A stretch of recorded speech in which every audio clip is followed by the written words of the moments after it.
Welcome, everybody, to the InSlide Line podcast presented by Cycle Source Magazine. This is our first ever live broadcast, and we're coming to you from the Broken Spoke in Ormond Beach, Florida, for the 78th annual Daytona Beach Bike Week. I'm your host, washed up, never was racer, Tyler Porter. Alongside me is the editor-in-chief of Cycle Source Magazine. Tonight, acting as producer, that's Chris Callen over there. Chris Callen, everybody. This show tonight, like I said, this is our first ever show. This show is all about flat track racing. That's why we're calling it the InSlide Line. And tonight we're going to interview some really great racers. We're going to it's going to be tales from the road. It's going to be life lessons and probably some totally fictional stories as well. We've got lots of exciting guests tonight coming up. They're making their way here. But first up is the former Forest Ranger himself, the voice of drag specialties, the most fanatical FXR fan on the planet, the man who wants too much money for every vintage bike that he owns, Rob Bidos, everybody. How's it going, Rocket Rob? Great, it's going really good, and I don't want too much money for them. They're worth their quality. They're little pieces of memorabilia you have to have. Rob, I think they're ATC 90s. No three-wheelers or four-wheelers for me. I'm all about the two wheels.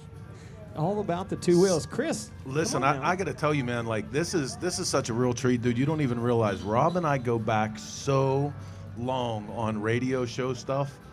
Rob, you got to tell the whole story, like where this started, because this was back like when we were just street kids running around on Harleys causing trouble. Oh, okay. Well, yeah, back running a dealership and happened to listen to a guy came into the store. A guy came into the dealership and he said, I do a sports talk radio show. And on the sports talk radio show, we have a thing called Black and Blue Thursday. And what we do is we'll throw out a pro athlete's name and fans call in and beat him up. Maybe he didn't play well. Maybe he didn't do that. Whoever does the best job, we want to give him a Harley t-shirt. And I said, well, okay, sure. I'll give you a couple Harley t-shirts. It can't be all that hard. Gave him a shirt and listened to the show. And I was pretty impressed not only by how informative he was, but at one point in the show, he gave the NHRA results, the NASCAR results, and he touched on what was coming up in some other car events. And I was like, wow, this guy's super well-rounded. He has every stick and ball all the way to the motor sports side of things. Came back in on the following week and said, hey, would you like to participate again? I'm like, yeah, I sure would. And by the way, I happened to jot down the Supercross results from last week, mix them into the show. He goes, fine, give me the shirts. Give him the shirts. I listen to another 3 hours of the show again. I get to the part where he's going to talk about cars, and sure enough, he blows right over the motorcycle portion, does the car thing, keeps going. Comes in for the third week, and I'm like, look, bud, I said, I didn't ask you for a whole lot. I didn't ask you for an arm or your first kid. I asked you to just talk about the sport of motorcycles for a minute. He goes, listen, here's my deal. I'm an expert in every stick and ball sport, and even a little bit of NASCAR, but I don't know nothing about bikes. Why don't you come in and you do the bike section? We'll do it first, and we'll kick off the show. You'll be out of there before the first commercial break. We'll do it next week. I'm like, great. So I go into the show. Well, during the week build-up, this is before cell phones and the internet per se, I called everybody, every friend I had. I said, listen, here's what I need you to do. Call the show, ask me about hair scrambles, enduros, Harleys, ask me about flat track and road racing, you name it, ask me about it, and let's take over this show. Show started, we did it for the full 3 hours. I'm getting ready to leave, and even the guys on the show were chuckling. They knew kind of what had happened, and the station manager was there, and he said, hey, you'd be interested in maybe hosting a show. We have a fishing show that's not doing well. You think you could do this motorcycle thing every week? I'm like, yeah, I think I can. So I come in, and I actually got one of the mechanics, my buddy Chopper John. If he's out there, yeah, probably watching. Dude. Remember Chopper John? Oh, I forgot. I honestly haven't seen the guy in 20 years. Haven't seen him, but I heard he's around. So Chopper John and he's going to handle the tech. I'm going to give you all the color and glossy part of it. So next week we go in, and the thing ends up lasting for a number of years. And Chris, as soon as he came into the store, and I saw the magazine, we were on the back cover of it, and we were I said, this guy's got it. He feels it. He knows what we need. So we jumped on board. So the show goes on and on and on. Well, 21 years ago, I go to work for Drag Specialties and Parts Unlimited. And one of the things that comes with that, obviously, is an incredible amount of travel because, we support the sport. We're at every Supercross, MotoGP, every V-Twin event. The very first event I go to is down in Atlanta. And I arranged for Jeremy McGrath to come on the show. So while I'm down in Atlanta, they're going to have the sports salesman, the sports sales manager, kind of man the desk and field the calls and stuff and let me know what's going on. I get home, and this is way before cell phones, the answering machine, and I have like 3 messages on the answering machine. This is after 4 or 5 years. We had Jeremy McGrath and Ezra Lusk, I think, a few other guys on the show. They called me into the office. They said, "Did you just do the show from Atlanta?" I'm like, "Yeah." Nobody in the world cares what's going on. Who's this Jeremy McGrath? You're fired. And dude, this is like before social media, before like, internet radio and all that. So the complete lack of vision to see that they could start tying into this stuff. Oh my God! I bet you those guys, they killed themselves. I don't know why you didn't tell him it was Jimmy McGarth. The crazy thing was, I'm sitting there going, do you guys realize that if this was a stick and ball show like you guys are used to doing, I just had Terry Bradshaw or Jim McMahon on the show, and you guys are saying that Michael Jordan. Nope, they only care about this. The funny thing is, the show continues to go on, and those dudes are down here trying to scoop some stuff as to what's going on. So it's kind of funny. And, right on. So that thing's been on the air for way over 20 years, 25 years probably, and they're still doing it, and it's what it is. But that's how I got started with Chris, and then the magazine and everything, and I just admire everything he's ever done. I was telling a couple of people earlier before we went on how this guy I said it earlier, he had it, and he's been doing it that long as well. So listen, he's the only guy I know that can build a yellow custom motorcycle and make it look okay. Are you a hamster now?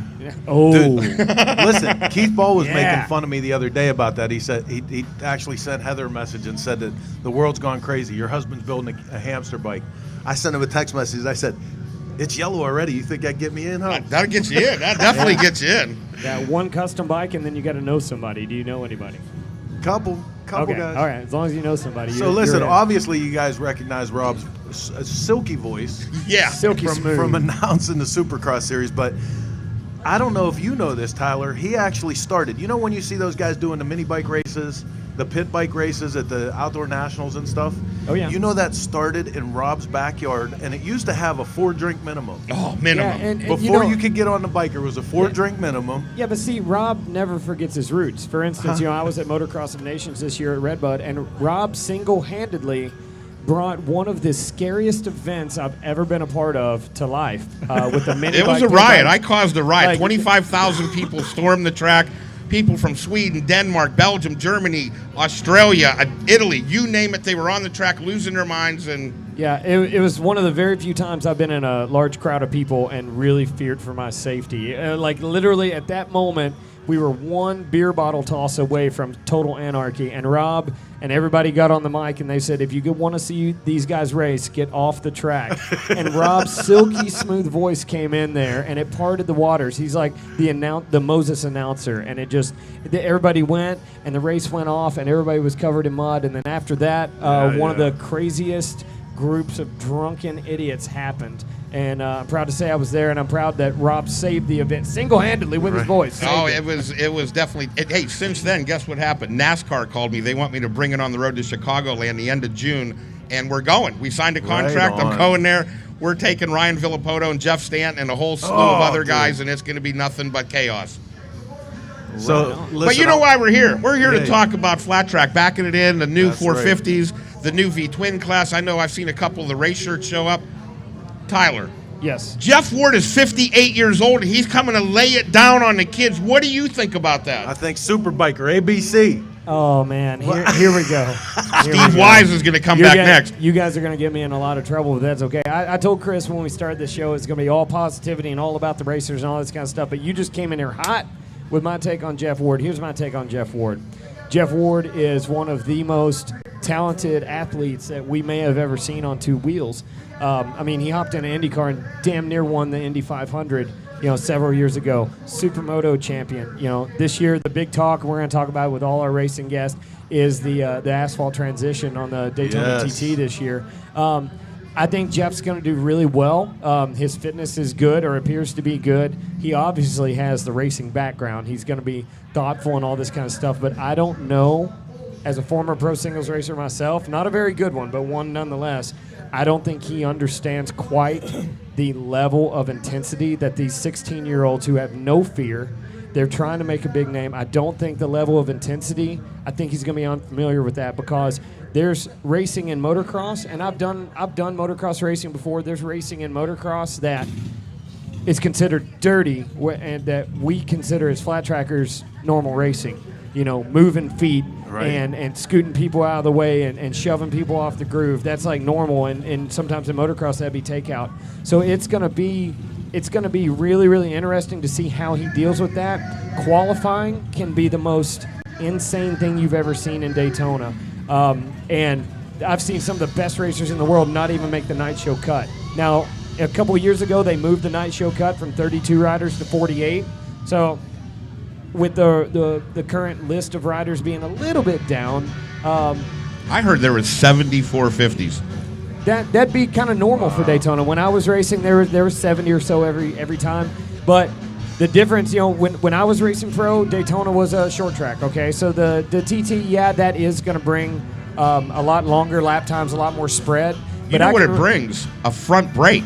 Yeah, that's true too. Right. But to my point, like I qualified 53rd one year, and everybody's like, "Oh, you're awful. Why are you doing this?" I was a quarter second off the pole time. No. So the best racers in the world, Jeff Ward included, he may cut like the most amazing lap on earth. I don't know. It's going to be interesting. He brings a whole new dynamic. I believe he brings a new fan base in that flat track needs right now. But I also know that there's going to be, if there's 74 signed up, there's 50 16, 17, 18-year-olds that are looking to put that old man back in the home. I'm telling you, it's going to be super, super, super gnarly for Jeff. I wish him the best. I know he's got big sponsors. He's got great equipment. It's a great story for the sport, but I don't think it's going to be exactly what everybody has planned.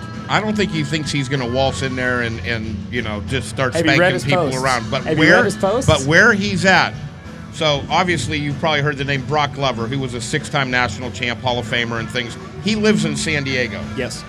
Jeff Ward's down there. So he tells me, he goes, I'm taking my kids to school in the morning, and where I'm taking them to school, knowing what Wardy did back in the day, he sees him coming back. He goes, he knows he's already done 74 miles on the bike. I mean, Right. He's not taking this light. It's serious. And I understand, but like 74 miles on a bicycle is pretty impressive. But a flat track main event is about 10 to 12 minutes long, and it is heart rate through the roof. It is. I'm telling you, a 16-year-old with no fear for personal injury is the scariest thing you've ever seen, and it was one of the things that made me really step back. I wasn't very good in the first place, but then when you're going up a jump face and about 4 guys are trying to take you out, you're sitting there going, hey, this is a long race, and they're going, no, I'm killing everybody. I'm killing everybody right now. It's gonna be interesting. He's got a 3-digit number, but he's one of the only guys to have the number 3. He's in the 300s, so he's gonna be pretty easy to spot. You guys, AFT is going to be broadcasting a lot of the qualifying and everything live, I do believe. Be on the lookout. Jeff Ward's he's going to be the story of the race, no doubt about it. 336, I believe. That was his rookie number back when he first turned pro. Yeah. And then obviously 2 digits and single digits. And he's the only guy that's ever won a championship on a 125, 250, 500, and in the supercross classes. So that guy is not taking any of these riders lightly. I know you have some riders that are showing up, and I know that when riders show up, have to deal with them. They like to get here, they like to keep their program going, and they want to go. So what I'm going to do, I'm going to give you an opportunity. Can I give him an introduction? Wait. I want to say one thing before. What? The producer. Let's let the say producer one talk. thing. Didn't Ward also win the first year of Supermoto? Oh, yeah. So when Supermoto, he came, and I think then he came out. X Games, all that stuff. Yeah. I mean, yeah. You know, so I wouldn't count him out at all, dude. Like for some reason, that spirit that lives inside a cat like that. I'm gonna stand on my flat track racer side of this. Also, when he won the Supermoto championship, it was mainly retired racers. Oh yeah, and mainly retired racers were racing that. It was gentlemanly racing to a certain degree. They're all competitive. There was factory money involved. As soon as Mark Burkhart came in and became a specialist, Mark Burkhart single-handedly changed Supermoto because he was a specialist. Wow. He came in, and now the retired racers are like, oh, crap, I got to take this seriously. I thought we were just going to have fun, like retirement fun. And now Mark Burkhart changed that. Mark Burkhart came to the Springfield TT many, many years ago, and I remember when he unloaded, we were like, oh, God. Oh, God, he's going to make us all look like idiots. Motocross background, Supercross Supermoto champion. He goes out there and he doesn't make the cut. And he said the one thing I could not get used to was the track. Every time I went into turn one, the track was different. Yep. So there's like this. I'm a dirt tracker myself. Dirt track has basically given me everything I've ever had in my professional life, career, everything. I'm going to stand on their side. Jeff Ward, I believe he will make the main event, but I have a feeling the intensity is going to be a lot different than he's used to.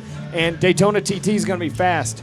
Man, I've seen a lot of laps there, and I'm telling you, I think a 450 is going to have about a 43-tooth sprocket on the back. They're going to be running mile gearing there. I really do believe it. I'm just going to say one more thing on behalf of old guys is anything I got to do for 10 to 12 minutes, I'm giving it hell. I know. That's what Heather was telling me. Oh, but Come on. Come on, that was right? a good one. Just one thing we haven't show. touched on then. What do you think of the TT track incorporating a part of the NASCAR straightaway? They're not coming down a rough, rutted out, kind of greasy. They're coming down asphalt. Yeah, honestly, when I first saw it, I kind of think it's a little bit gimmicky. But you know what? That's what we need right now. And then I'm sitting here looking in JD Beach's pretty little eyes over here. And, he's a road racer. He's the reigning champion in the super sport class. He's going to dig that. Didn't get weird at all. There's a lot of guys. There's a lot of guys that this week have been at different farms and ranches practicing the transition from dirt to asphalt. I've seen the videos. I don't think the transition onto the banking is going to be a big deal. I think when they come down the banking, they're going to be going downhill on that front brake. And guess what? The dirt around Florida sucks for racing. So they're going to come in there and just to keep the front tire hooked. We're going to see that's going to be where all the action is. It's not going to be so much who's leaving that turn going up on the banking. That'll be cool. You're going to see some tire smoke, all that kind of stuff. It's going to be that transition back into dirt. That's going to be wild right there. All right, before I go, two more things then, because you keep bringing up different things. Right. How fun is it going to be to watch Travis Pastrana ride a 750 Suzuki triple down off that banking onto the infield section? Okay, so it's Travis Pastrana, so there's going to be carnage. Oh. There's going to be carnage. I can't wait to see it. That bike, have you seen the bike? The bike is a work of art. Like those Suzukis were always called water buffaloes because why? They were liquid cooled. And they were slow and heavy. Yes. And broad like a buffalo. And RSD's team there has made this thing like. Were you actually quizzing me right now on what a Suzuki 750 GT is well, you for probably real? had 5. Okay, I'm just wanting to know if you were actually quizzing. I had one with a Dunstall fairy kit on it. He just asked you which old school. All right, I just wanted to make sure he was quizzing. I'm like, what? Yeah, what does it have? Rob, do you have one in your basement you're trying to sell for $48,000? I'm telling you, to Dunstall, the whole kit on it, but no, it's gone. All right, man. So here's the next thing. My pick for the sexiest bike of the weekend in flat track is that dude's Yamaha. I just saw the picture pop up today. It's good. Those things look dynamite. It's good. The Indians are cool. The Harleys are nice. But that new Yamaha is nothing but twisted steel and sex appeal. Right on. Just like you. That's like me. You, That's me. You should get that guy in here because he's ready to go. Yeah, that's going to be Rocket Rob. It's always an honor to be anywhere near you. You're a legend. No. I just wanted to come with my man Chris. When he told me, he actually texted me on the way down here. I'm like, shut the front door. You're going to let me come down and hang out with you on your little, not little, it's huge anymore. The internet show. Every time he's on, I go on and I tell him he's awesome. So thank you very much. You need to get these guys in here so they can get back. JD's got to go to bed early. Oh, absolutely. Hey, it's a big day coming up. This is setting the tone. Put down the Jack Daniels, JD. You're about to come on. Somebody's walking away as the I'm just points joking, leader. everybody. Gentlemen, thank you very much. Thank Have you, a Rob. great day. You do the introduction. Hey, stop by the Drag Specialties truck if you can. Tell them Rob sent you. Folks, would you please help me welcome one of the baddest dudes ever to throw his leg over a flat track bike, JD Beach! JD Beach, everybody. Right on. Put your hands together. Yeah, the 2018 Moto America Super Sport Champion himself, the Estenson Racing rider. Just put it on, JD. Don't be scared of it. Don't be scared. It'll fit over your hair, buddy. What's up, JD? How are you, bud? I'm doing good. How are you? I'm peachy plus I'm dandy. There you go. You can adjust that mic. It's okay. It's okay. Yeah, Don't be just scared. make sure it's directed to you so we yeah. can hear you good. Just get in there. Get in there like you love it. Or you can just hold it. Can you just hold it? Yeah. Just hold it? Yeah. Oh, Oh, man, this is technical difficulties already.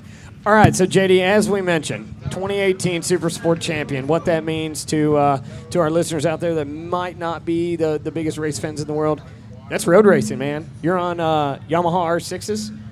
Last season you were on the YES-backed, Monster Energy-backed Yamaha team there. You won the title, second time in your career. But you're switching it up this year. What about this flat track stuff? Yeah, I mean, it was kind of a weird deal that came up, but I got the offer to race basically full-time in flat track, plus racing full-time in road racing too for this season, and I couldn't say no. I mean, I love racing a bike and getting to do it. I think from when we start on Thursday until the season ends in October, I'll have 3 weekends at home. So I mean, it's going to be awesome. Yeah. So now you also raced this race last year on a Yamaha, the Daytona TT. The track was a lot different. You were on a different team. You got second. You were all over the reigning champ Jared Mees, giving him all he wanted. What are you going to do this year?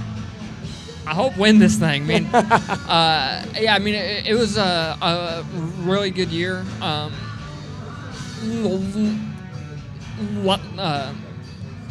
Last year here, and I think I might have got a little bit lucky in the race, but no, it still went good, and I've got a great team behind me this year, and we're developing a brand new bike, so there's still a lot to learn about it, but it so far it's been going great. And yeah, I mean, I think it's going to be a good race come Thursday. Yeah, I mean, you've been. I know your team was out in Arizona testing for a little while. Obviously, the race isn't until Thursday, and you're already in Daytona, and you have been for a couple of days. So you've been testing down here as well, right? Yeah. So we tested yesterday. It was the first time we've actually rode on a TT with it, and so I mean, it was nice to get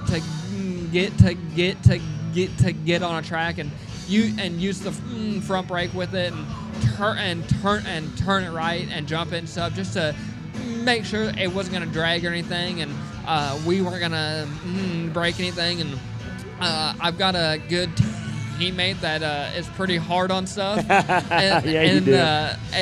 And luckily I'm equally as hard as him on stuff. So I think we put it through a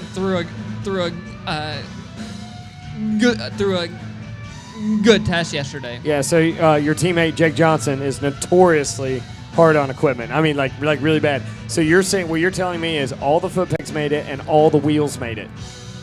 Oh, no, not all? All the foot pegs made it.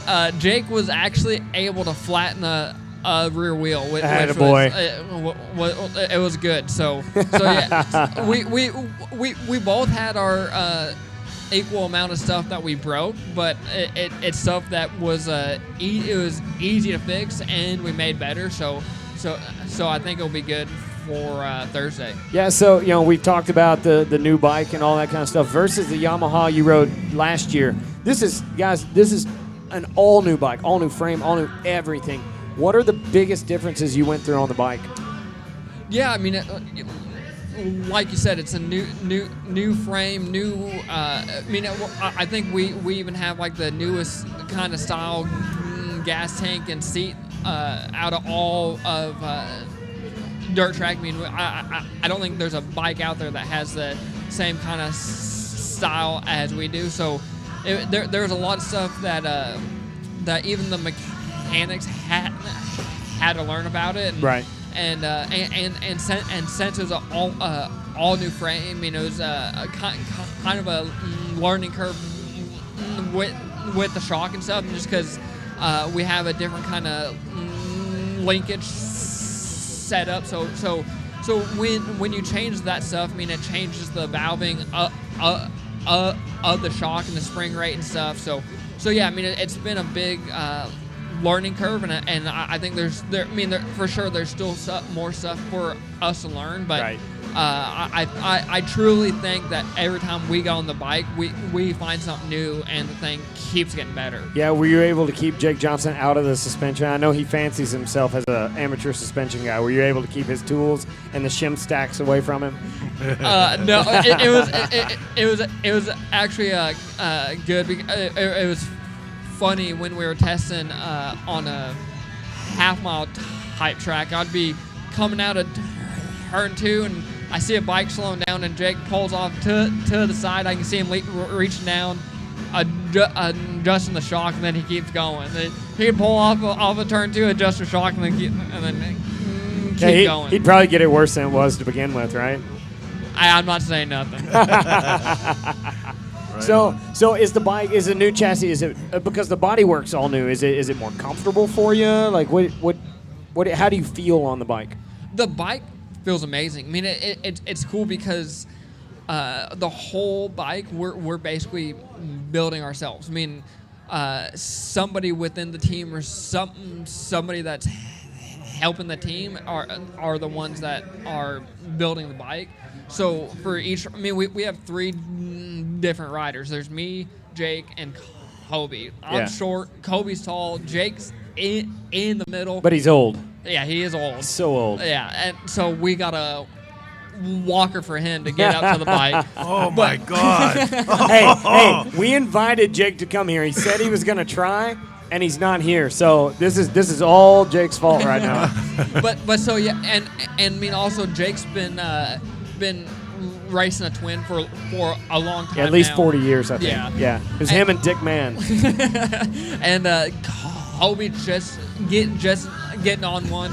I've raced one, but I've also raced 450s. I've been road racing too, so it's been awesome that each rider has been able to have stuff made for us, like our own foot pegs, our own seat, our own bar mount. So for me, the bike feels awesome. Yeah, so I mean, you're obviously. We'll talk about this a little bit more in a second, but I mean, you're used to factory equipment. You've been on factory teams, and flat track. It's not for lack of trying, but there hasn't been in the past. There hasn't been a lot of factory support. You guys have a full-blown semi, and now you're saying you guys have literally custom bikes for each rider. That has to give you like a whole new level of confidence. Oh yeah, for sure. I mean, I think that was one thing flat track has been kind of lacking. I mean, it's at least in the past it's been like, oh well, that's what that guy uses, so that's what I got to use. Monkey see, monkey do. Yeah. So I think we're kind of stepping away from that, and I think we got good people around the team that knows that we need to do that. So it's been awesome. I mean, even like our brake pedal, I'm like, hey, we need to move the actual pedal back a little bit, and it ended up being like 3 millimeter, but I mean it was still like, okay, we got it. Yeah, I think that's what a lot of people don't really understand, that as a professional racer at your level, you could put drum brakes on my bike, I wouldn't know the difference. But at your level, that 3 millimeters, when you're in a racing situation, you're going to stuff it into the corner and you go for that brake pedal. You don't want your toenail being on the thing. You don't want it on the ball of your feet. It needs to be at that right. So even though 3 millimeters doesn't sound like anything, but in a certain situation, that could be everything. Oh yeah, for sure. I mean, it's something to where especially with my foot. I mean, it's always right there. It's all there's a spot in my foot that I like the brake to be, and we can make it perfect right there. I mean, so it's really cool. Just like when we were testing yesterday. I mean, we were testing on a TT, and I had the team bring 3 different types of bars to try. I mean, because each bar and for the type of racing we're doing, I mean, some are wider, some are more straight, some are shorter. So I mean, it's nice to be able to try all the stuff we want. Right. So obviously you are a road racer. I don't know where to lay you out. Like, are you flat tracker first, then a road racer? But in your professional life, you're probably a road racer first, then a flat tracker. You're moved to superbike. You're racing with the big boys, and like you've done some racing in superbike obviously before, but this is like after winning your 2 Super Sport championships. They're counting on you now. They're counting on you now. Are you ready? Yeah, I think so. I mean, I've been riding the bike a lot, and it's been a big change for me. And the way you ride the bike is a lot different than I thought it would be.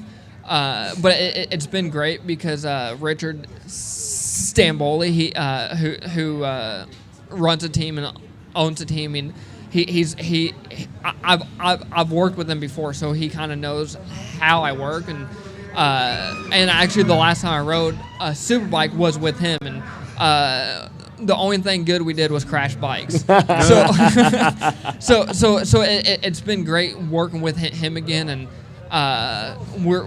I think since then, because it's been quite a few years now, and we've both learned a lot, and we're taking the right steps. So when the season starts, it's definitely going to be hard to win the first race, but I think we're going to be right there. Yeah. So I went to one of your tests last year, and I'm not a big road race guy. It's shameful because we're pretty good buddies. I feel like I should know more about it, but I think we're more than buddies. We're like best friends. We're the best two friends that anyone can have. I don't know how far I take that best friend thing when he's talking about your pretty eyes. Well, I mean, look at him. Creep me out. Come on. Hey, between the hair and the eyes, I mean, come on.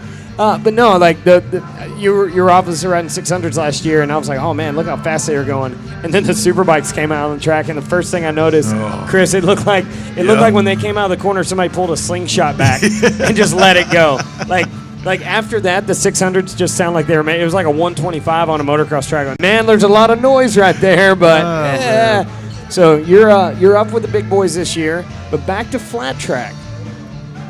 You're going to race almost every round this year. There's a couple of schedule conflicts, and you're going to kind of see how everything's going then. What race on the AFT schedule do you want to win the most? I want to win Thursday. Win Thursday. Yeah. Just set the tone for the season. Yeah.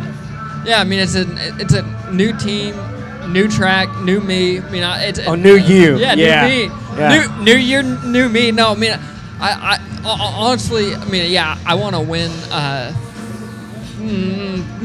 Thursday, but I think winning a dirt track race in the wins class, I mean, that's been my goal and my dream my whole life. Yeah. And it's something that I feel like I've accomplished a lot of things, but that's one thing I still haven't. And so I mean, if I could get that first win on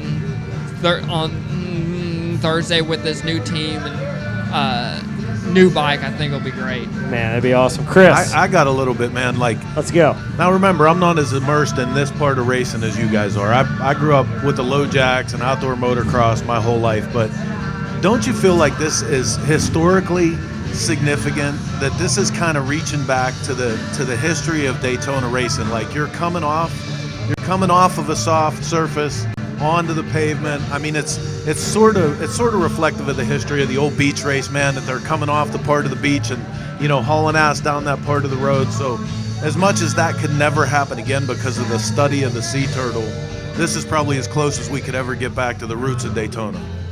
Yeah, I think on that aspect, it's really cool that they're trying to do something like that. But I think also it's really cool that that American flat track is trying to better their races and try and do something different. You see it in Supercross and motocross. I mean, with the Supercross guys doing their Triple Crown type thing, and even NASCAR. I mean, they're constantly changing the way they're doing their races. So I'm just pumped that AFT is not thinking, oh, we know what we're doing. We're not going to change it, but they're sitting back and thinking of ways to make it better. Yeah, it's gonna be one of the most exciting seasons that I think we've ever seen. With Rob, we were talking about Jeff Ward coming back. And Dude, you know, how about it? Like that just you're stuck on that, man. I love it. I love it, man. I love it. I love Ward for doing that. Yeah. It's cool that Ward's coming, but what about Sipes? I mean, he's Right. Oh, yeah, we raced- haven't brought up Ryan Sipes. He's Dude, raced right? Supercross. He raced GNCC yesterday, and now he's racing. He's the first American to win ISDE. Yes. And the best part is he's from Kentucky. I know. He's the best. Yeah, And- that's and the listen, best thing. Let Yeah. me be clear about my enthusiasm for Ward and Sipes and stuff like that. When freestyle motocross got into where it was, second generation going to third generation, and I would show up somewhere and Mad Mike Jones would be in the show. I grew up down the street from Mad Mike, dude. And anytime I didn't care how old he got. He was the OG. You know what Yeah. I mean? You got to throw respect for that. Yeah, oh yeah, it's going to be exciting because, flat track, and I've said this too, like, flat track is it's not the most physically demanding motorcycle sport. There is physical implications in it, for sure. Right. You can get tired really easy. I've seen you race at DeCoin. You get pretty tired. Come on. So glad we brought JD on first.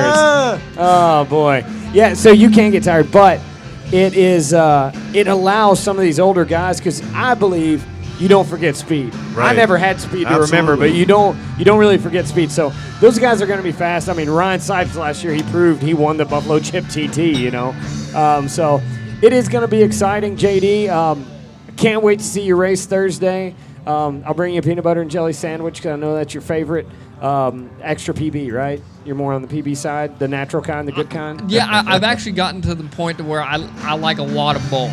A lot of both. Yeah. Okay, double decker, we going Big Mac style? Not on race day. Oh, no, okay. Yeah, don't want to make your tum-tum hurt. Yeah.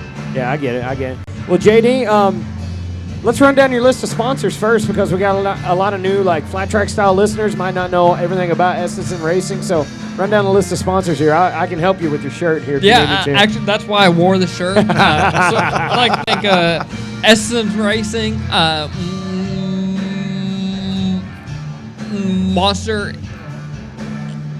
Energy. I mean, it's really cool. They came on this year not as just a individual sponsor, but a team sponsor. Yeah. And I think that's really big for flat track. I mean, because now we have Monster and Red Bull sponsoring a team, and Right. And Yep. I mean, I think that's really good for our sport. And yeah, so I'd like to thank them and Dionysi, Western Power Sports, Fly. Arai is one of my personal sponsors. Right. Motion Pro, I mean, they make some good tools, and when we're breaking stuff, you got to have tools to fix it. And unbreakable throttle tubes, too. I don't know Yeah. if you guys are using those, but maybe you need to. We're using them. We haven't broke them yet, but I'm sure once we do, we'll probably send them back and they'll make them better. Yeah, exactly. Well, JD, hey, thanks for coming on. Best of luck Thursday night. Absolutely. Guys, I can't tell you enough. This is new flat track. I mean, we've got asphalt on the course. We're inside the oval. I mean, for years, we're at the Municipal Stadium. buddy, yeah. When I raced, we were out You're on in the big dog house. We were on the dog track, and for the last big couple house. years, you guys have been like right there in the World Center of Racing. So, JD, best of luck to you. I hope everything goes great. Make sure that Jake Johnson gets his old man nap during the afternoon, and we'll see you out there. Awesome. Thank you very much. No problem. Everybody, JD Beach. Thanks for coming out, brother. Hey, I want to remind everybody what we're doing here is kind of a unique thing. We're actually broadcasting live from the world-famous Broken Spoke Saloon in Daytona during Bike Week 2019. So much going on down here. Daytona is actually off the hook. Everybody wondered how this event was going to be doing. It's alive and well. There's so many people in town already. It's crazy. The races the other day with Billy Lane's Sons of Speed were off the hook. Warren Lane had his True Grit Vintage deal. Still coming up is the Cycle Source Show on Tuesday at the Spoke. Willie's Tropical Tattoo on Thursday. Plenty of stuff. We're going to take 2 minutes here and do some work for the show real quick and let our friends at S&S bring you guys some information about some products.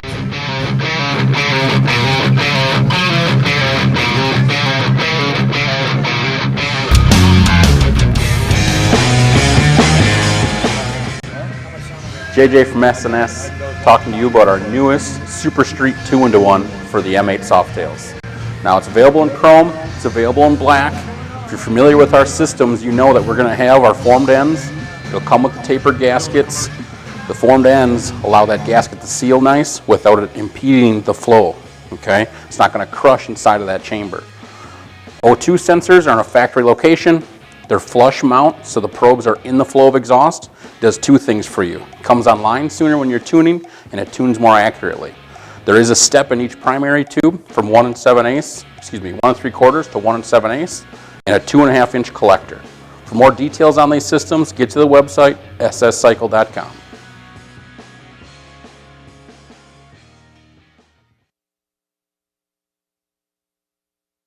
Hey, what's up guys? It's Brian from J&P Cycles. In my hands I have the Progressive 990 series shock for the twin shock design Harley-Davidsons. What I really like about this shock is the wide range of adjustment.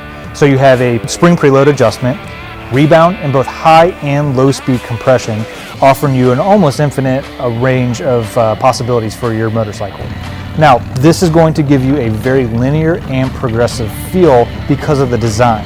And by that I mean you have the piggyback that has twin chambers in it. So oil is going to flow through those chambers smooth and consistent, no matter if you're abusing it or if you're just cruising down the road. When you head over to jpcycles.com, make sure you select your motorcycle for the proper fitment, and it's a quick and easy install. Get yours today. Thanks for watching.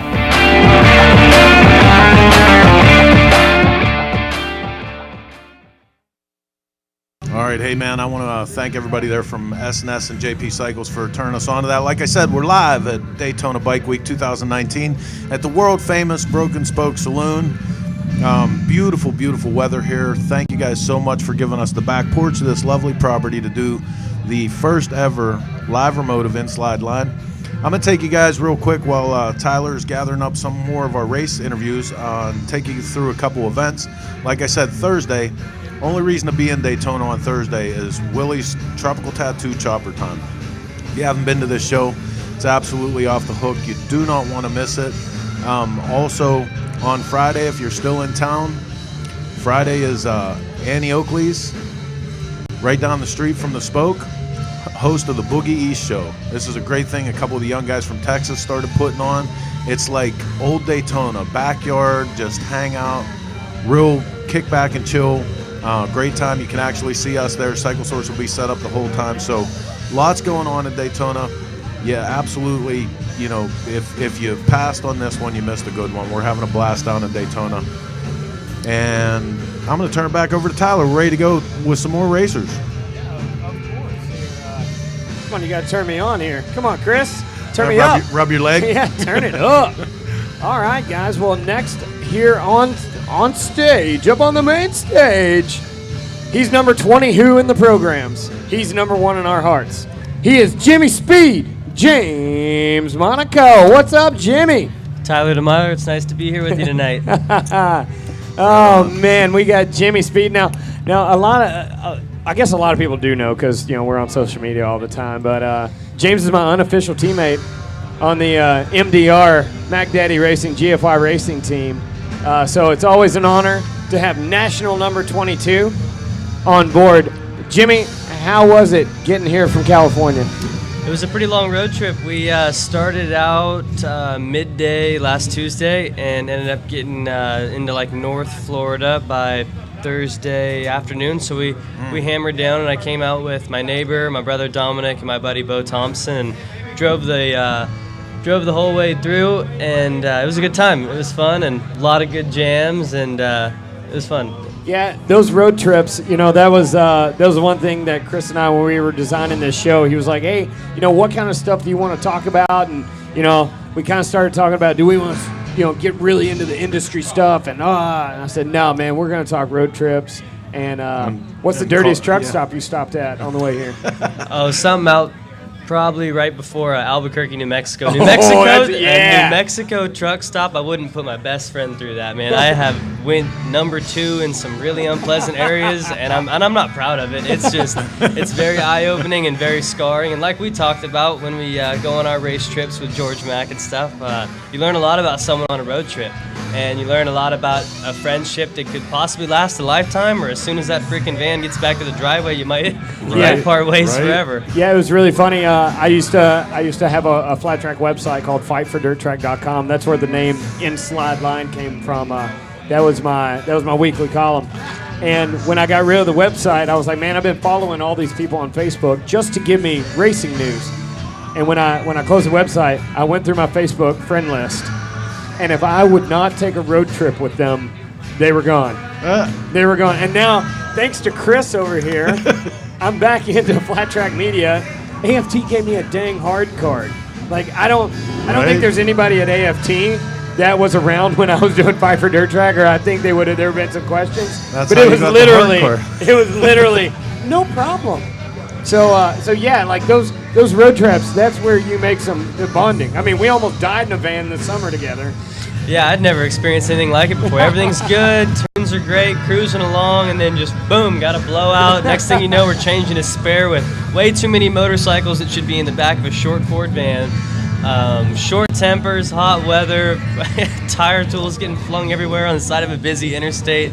I mean, if that doesn't bring a few guys together or break the whole thing up, I mean, that's a test of time right there for sure. Yeah, so how do you get somebody like your brother Dom, who I believe may be a time traveler, how do you get him to leave the farm?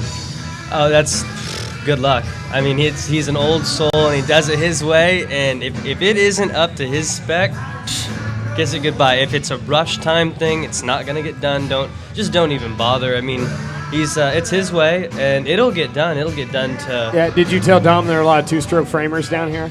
No, I didn't, but I mean, I'm sure he's been scouting every single... Nothing goes unnoticed from him. Sniffing the air for two-stroke cubes. Oh, yeah, absolutely. Absolutely. Oh, man. So, James, for those who... for the people out there that don't know you very well, because you are 20 Who, we call you 20 Who because nobody ever remembers you. That's right. So it's a 20 Who. Absolutely. All right. So you have two very, very interesting day jobs. What are your two interesting day jobs? There's a family business, and then there's you. I manage to clean 82 swimming pools a week. It's a route that I've got with a buddy, and my dad owns the route, and I've been running it for the last 3.5 years. So it's a swimming pool maintenance and repair company.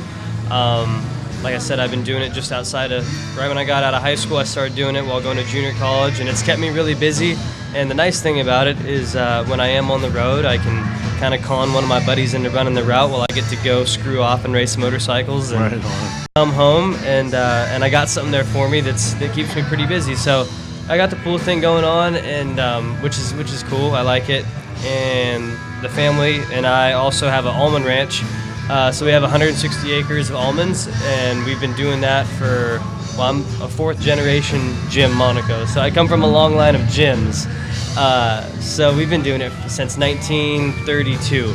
So what you're saying is, if anybody needs a pool boy around Modesto, California, you're their guy. Absolutely, give me a holler. What's the name of the company? Pacific Coast Pools. Pacific Coast Pools. Long time and proud sponsor of Henry Wiles. Ooh, man, Hammer and Hank. Yeah, my dad set up a contingency program that I think he stopped following after Henry won like his 5th or 6th Peoria. So my dad's a little bit in debt with Henry on the contingency program, but we'll let that slide. You just pay him back in nuts? And something like that, Would you say now you might be the fastest pool cleaner out there? Would you also say you have the best nuts in the West? Or nobody can beat these nuts. Yeah, that's great. These nuts. He just said these nuts. These nuts. These nuts. Chris, I know you said this was going to be a family podcast, and all we're talking about is almonds.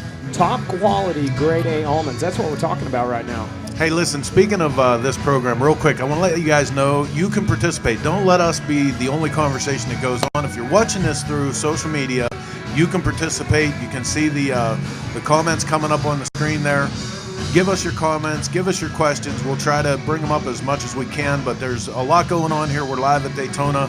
Don't get left out of the action. There might be a band. There may or may not be a band playing that is playing cover music from Chris's early adulthood. Not even childhood, early adulthood.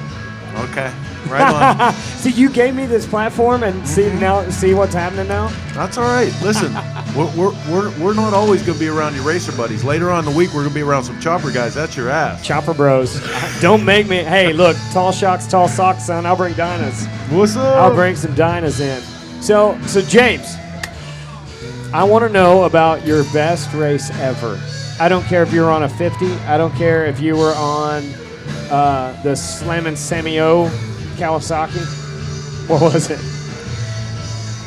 Oh, you know what's funny is I'd have to say probably Daytona, my first pro sport race ever. That's why Daytona's really bittersweet for me. I love this place and I hate this place all at the same time. It's but tough. It's a tough I place. totally agree. I mean, Yeah. I've had some of my. I've left That's just here. for your liver, Chris. That's the only reason. I've left here with some of the biggest smiles going home thinking, I'm the man and on top of the world. And I've left here thinking, shit, I don't know if I should ever race a motorcycle again. I don't know how I feel about it. So probably my first time ever coming here, 16 years old, just got my pro sport license, did not know a thing what to expect. I just knew I wanted to go racing. Showed up, qualified 10th, which was kind of neat, and ended up 5th at my first ever singles national. It's all downhill from there, buddy. Sat front row in the main event, and it was funny. And next year I come back, didn't even qualify to race. Ended up 33rd both nights. So it was just, it's one of those things like you were talking about earlier. Daytona's real hit or miss, and it's just wild like that. That's what's crazy about this place. And Daytona's funny too because historically there's always a lot of preseason races. They race outside of Savannah, Georgia. They're racing in Volusia today. So there's all these preseason races going on, and there's always some young kid, some first-year pro, and they come in and they're lighting the world on fire. And the internet's just buzzing with, oh man, he's beating all these guys, he's beating all these experts. And then they get to the national, don't make the cut for the night show. And it was really funny. Like my first year pro was 2011, and like I said, I qualified like almost next to last I get. The next national was at my home track in Du Quoin, and after first practice I was setting 10th. So like I left Daytona going, why did I give AFT a couple $100 of my hard-earned money to suck this badly? So like I've seen it. Like I'm not. That was the suck tax. Yeah, like it's not. Yeah, exactly. It's not like I've been around flat track for 40 years, but at the same time, like it happens time and time again. Daytona can not really make or break a career, but it can make and break some confidence going into the next round for sure. Morale could possibly be low after Daytona sometimes. Yeah, it's quiet dinners at the Taco Bell on the way back. I think I've shed a few tears in that dang Steak and Shake on International Boulevard, but we'll get past that. So I recommend the Wing House. It looks good on an expense report, but the scenery is great as well. The scenery is awesome. I will agree. We were there last night, so I can't. Okay. Yeah, race fuel. I gotta frequent that place. So I'm going to drag you guys away from professionalism again for a minute. You asked about the best race ever. I'm going to ask about your most inappropriate race ever. And here's what I mean. I had at one time the world's fastest shovelhead, but I had no respect for the fact that I was out in the real world with it. So if a little old lady passed me in a Volkswagen Bug, I was racing her. Right, yeah, why wouldn't you? And I know guys, like when you're a racer, man, you're a racer all the time. It doesn't matter if you and your buddy are trying to walk to the bathroom, you're racing that cat. So I want to know about your most inappropriate race ever. Most illegal, I guess. What was the race like, you were in? Just like I shouldn't have been racing that little dog with my tractor. You're gonna have to let me think on that one. I've just done some dumb stuff in high school mainly. I mean, like during school, they just it's just a pissing contest sometimes in life, and I could not help myself but try that much harder. And you know what? I think I could give that a whirl with whatever may be in PE or. Definitely not, anything book related, but some sort of activity. I had to go that little bit of extra or something. Just, you know what? Actually, this is what it was. I was in high school shop class, and kid brought in some little pocket bike or something like that. And of course, me being a motorcycle guy, I was like, you know what? I think I can get that thing running pretty quick. Might even be in this class period. Shoot, by the end of this thing, we might be riding it up and down where the bus stops are. I mean, we could be possibly doing that. And teacher caught wind of it and said, Monaco, you get that thing running.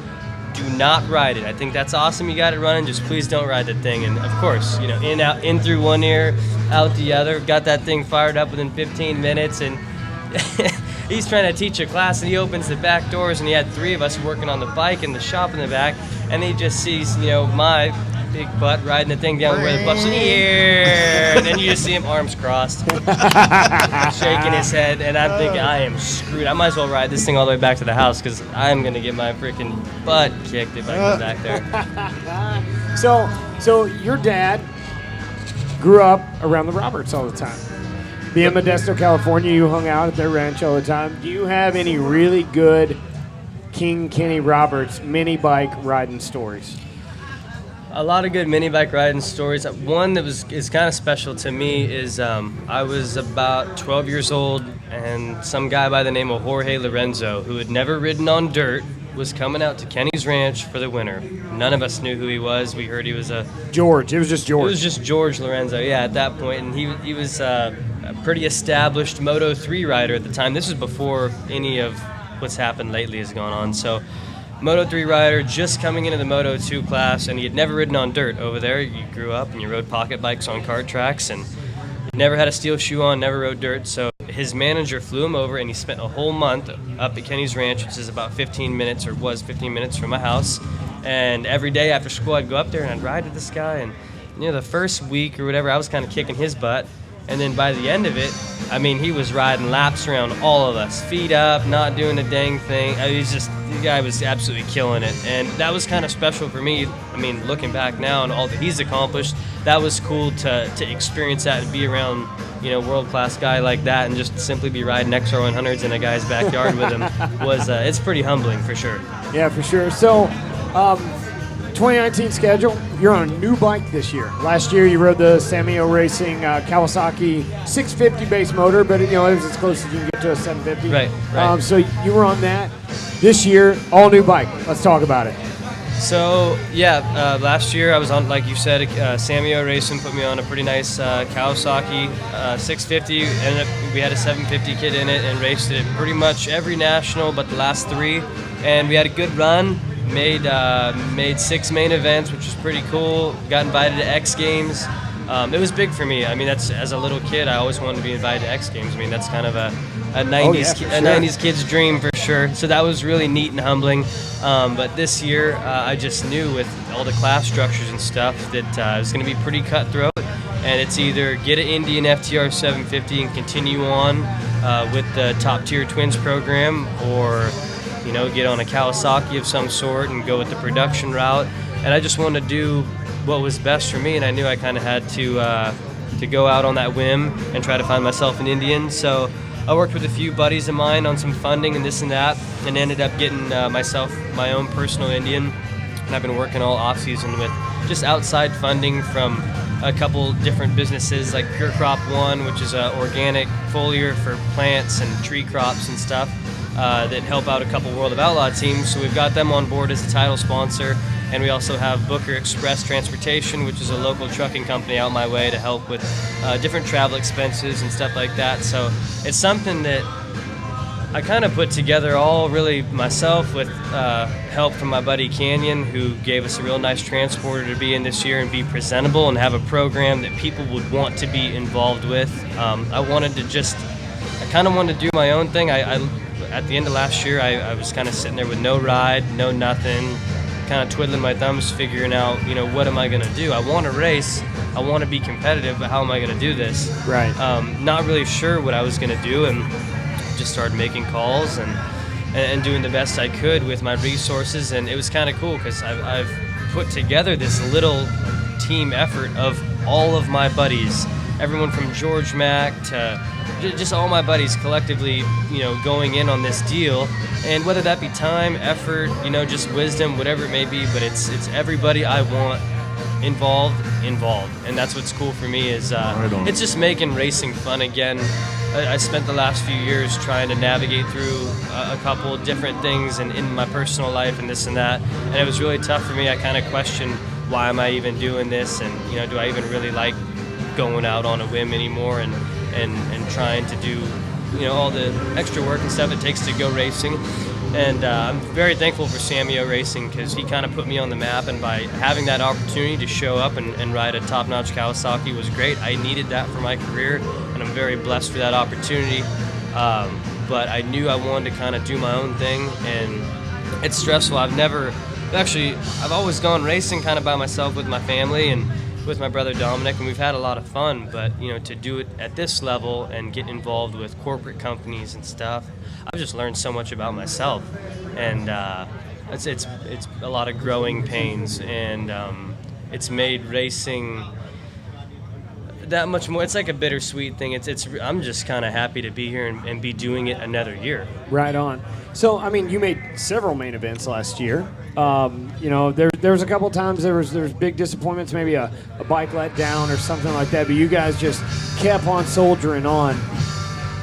What are your expectations now? I mean, this is your bike. You're going to make whatever changes you want to make. I mean, you might have Dom every now and then. What are your expectations for 2019? And that's the thing is, it's really great we got our own program, but then again, we still are frugal with things and trying to be smart with each decision made. So and trackside help is at a minimum most of the time. When Dom can come, it's awesome. When I can BS my dad into coming and joining us for the weekend, that's great too. And I got my buddy Canyon, who's great help also. But I've kind of, to be honest with you, I've bitten off once again quite a lot. So just to be steady in the top 10 is what I want to be. I want to be steadily making every single main event instead of trickling in 5-6 a year with a 13th through 15th finish, which is great. I think it's awesome. I see myself up in the top 10. I see myself up in the mix. I feel really competitive. I feel good.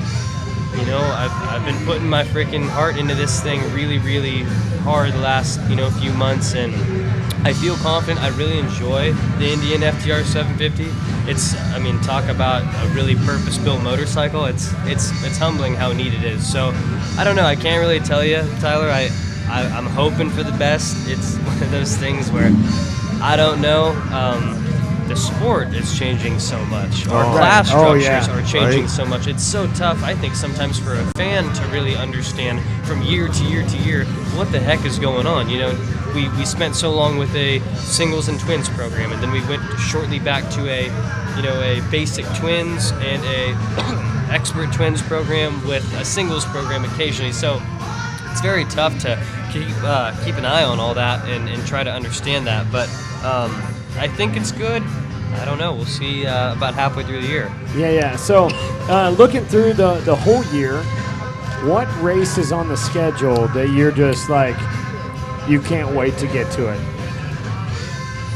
Every TT I look forward to. That's kind of my thing. Peoria? I'm a big Peoria fan, and I know you are too. Yes. We like Peoria. I like all the TTs. I like all the rough, nasty miles. I like that stuff. And then I'm definitely not looking forward to Lima, and I probably never will. I'm going to tell you guys that right now. I might just sit that one out. Yeah, so for all the new listeners out there, Lima, Ohio, this race always takes place in late June. Ohio is known for rough pea gravel racetracks. So think like gravel driveway. These guys are racing on it, and it is dirty, and it is rough. And even on the twins, you guys, like, when the track is decent, you guys still don't lift. Like, you can just go in there just sending it, I think is what the kids say.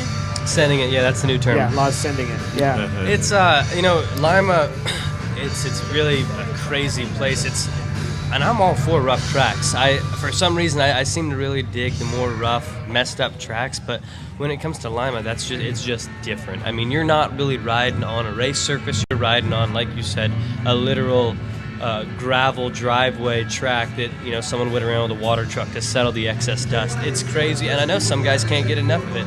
And I see some guys ride that place, and mad respect. I mean, when you see somebody go around that place proper, it's hard to wrap your head around how in the heck they are doing it. Yeah, like way back in the day, Dominic Bolak came from the farm fields of French Canada and just hopped off his combine, came in and wiped the floor clean in Lima, Ohio, and then basically just went back and worked on his farm. It's just trying to think of some of the random 450 guys that have come through and just hopped on a bike, and you're like, wait, Bobby DeSena was always super fast there. Yep. Here's another thing you got to think about. That's your bike. That's your $50,000 race bike. Right. That place destroys motorcycles. How much goon glass and rubber protective equipment are you going to have on that FTR so you don't mess it up? I mean, I'm going to have a bunch of that. I'm going to have a bunch of cut-up inner tubes zip-tied to that thing on any sort of abrasive track. At least 30 pounds heavier. Absolutely. And that's the tough thing, too, is, Lima is great, but, I mean, what it does to a bike, you're picking stuff off that thing for the remaining of you might as well have, which I do know some people have a Lima-only motorcycle because that place is so that's hard like on the old equipment. Blackwater Falls. Yeah, when Blackwater had the cross country, guys would literally just throw their motorcycle way after that. Yeah, like I remember all of us, we always bolted up our old plastic, like the plastic from the year before. We just bolted that up, and that place is, and when you're in the back of the pack as far as I was, holy cow! I mean, it's just like the big thing. There's vision. If they get enough water into the surface, I mean, you're gonna run out of tear-offs. I mean, it's awful there. No, it's a given. I mean, in a place I've never really done that great at Lima. I've actually I try to.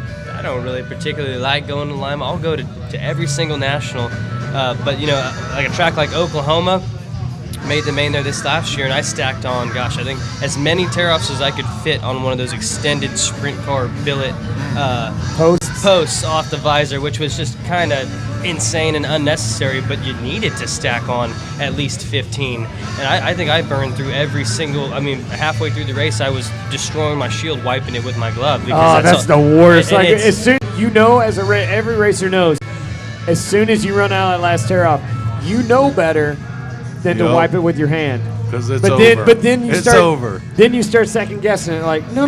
I think my glove's pretty clean. I think it'll actually help. And as soon as that hand goes across, did not help. Yeah, no, it's not like your hand was resting on your dirty tank that's just been getting blasted as well, or anything like that. Yeah, for sure. Oh yeah. Then it's a new face shield. It's the whole bit. So listen, man, I want to ask again. Not as immersed as you guys, but I've seen a lot of changes. As a magazine editor, you cannot help but to mark down the significant difference in this sport with AFT. And I want to hear a little bit about that from guys that are on the inside. I knew you were going to go there. You weren't cool with talking about. You got to get me involved in some controversy. I'm trying to be a nice guy. I have not picked up my hard card yet. I haven't picked up my hard card yet, Chris. We might want to save this for another episode. I want to talk about this. I want to talk about the fact that for the first time, and it's got to be 10 years that I've seen as an editor, that average people are interested in this sport again in a big way. Yeah, and I got to see the change too, because I was pro from 2011 to 2014, and I worked for Memphis Shades motorcycle windshields back then. And I remember I'd have my race bike on the truck, I'd have my race bike in the parking lot. I would start it up and ride it around the J&P Cycles parking lot every day, hoping that somebody would be like, oh, hey, you're a flat tracker. Yeah, hey, come out to the National. I'm going to be riding there. It was a double header back then. I'm going to be riding there. Come on out. I'd go to all the vendors. Hey, come see me race. Come do this. Everybody, motocrossers are the cool guys. Why aren't you riding the 200? Just making fun of flat track. And then it was almost like I was the one holding it back. As soon as I quit, then it gets popular. And I never will forget last year, almost every vendor on that parking lot, hey, Tyler, can you get us tickets to the flat track? Tyler, hey, can you get us tickets? We want to go. We're going. Are you going? We're going. Let's all go. Turns out Tyler can't get you tickets for anything. Oh, you're still there. You're still there. I want to go to Supercross. I'm Chris. I want to go to Supercross. Can you get me in? I love Supercross. I do too, but I also watch it from my hotel. Well, I wasn't coming because my team couldn't give me a pass. Hey, my race team couldn't get me a pass either. So, hey, we're in the same boat there, buddy. But no, I think AFT is doing a lot of really, really great things. But there's also some other things that we can work on. I believe, and I don't want to get James in any trouble, and I don't want to go too deep into the wormhole either because, like I said, I haven't picked up my hard card yet. But I think right now it's a real top-down approach. There's 5 or 6 guys who are there's 2 or 3 guys making huge money in the sport. And then there's guys like James. And honestly, James, you know this. You're better off than a lot of guys are. Yeah, I mean, it's funny because, they talk about, that the sport's doing so well and everyone's doing so great. And man, you know what? For about 6 to 8 guys, it really is. It really is turning around. From it used to being the 3 to 4, it's now moved to 6 to 8, and it's a slow process, but it's a process you kind of got to trust. And I think it's starting to come around. it's a tough deal, but it's looking bright. It's tough for me to see it because I have been a part of it to when you were in it, to where it is now, and it all kind of seems almost a blur to me. So I haven't really seen the progression that some people have seen that tell me that there is that progression. I don't see that, and I know it is. So I see all the articles, I see all the press releases that have been being pushed out. They've been doing a great job with their social media stuff. They've been stepping things up. Very proactive lately. I've noticed that. Yeah, no, they've definitely been killing it, and it's very impressive from where it was, to like never having an Instagram and never having any sort of like modern day coverage where people would actually, our younger generations pay attention to getting involved on social media platforms that people actually do read on a minute-to-minute basis. They're getting there, and I think they're doing a good job. Yeah, but no matter what, everybody will always forget who you are.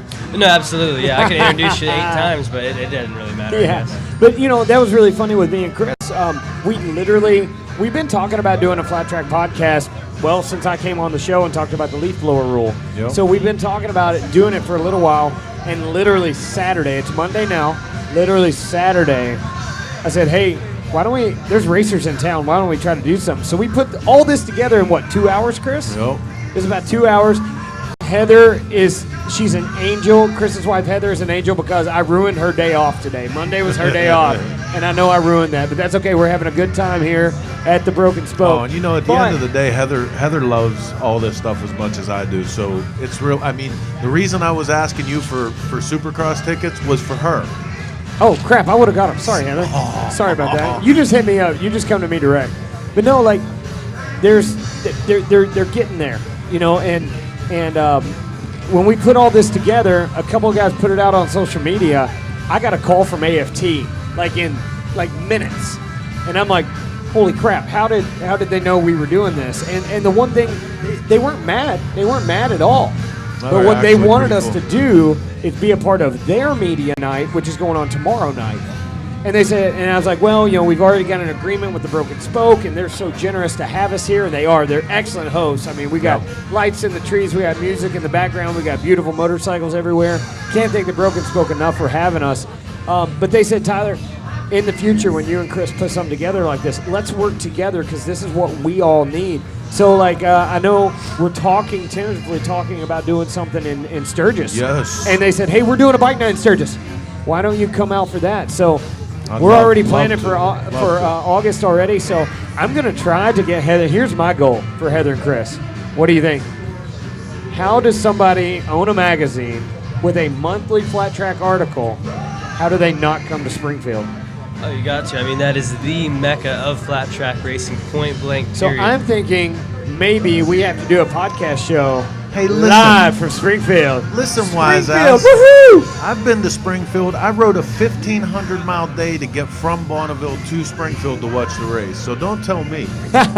Oh, hey, have you ever been to Jungle Jim's? Have you eaten breakfast at Jungle Jim's? No. You haven't been to Flavortown. James, he doesn't know about Flavortown, bro. Yeah, you gotta take a trip to Flavortown. That's the first exit of Flavortown while entering Springfield, Illinois, right there. Yeah, right on. First stop.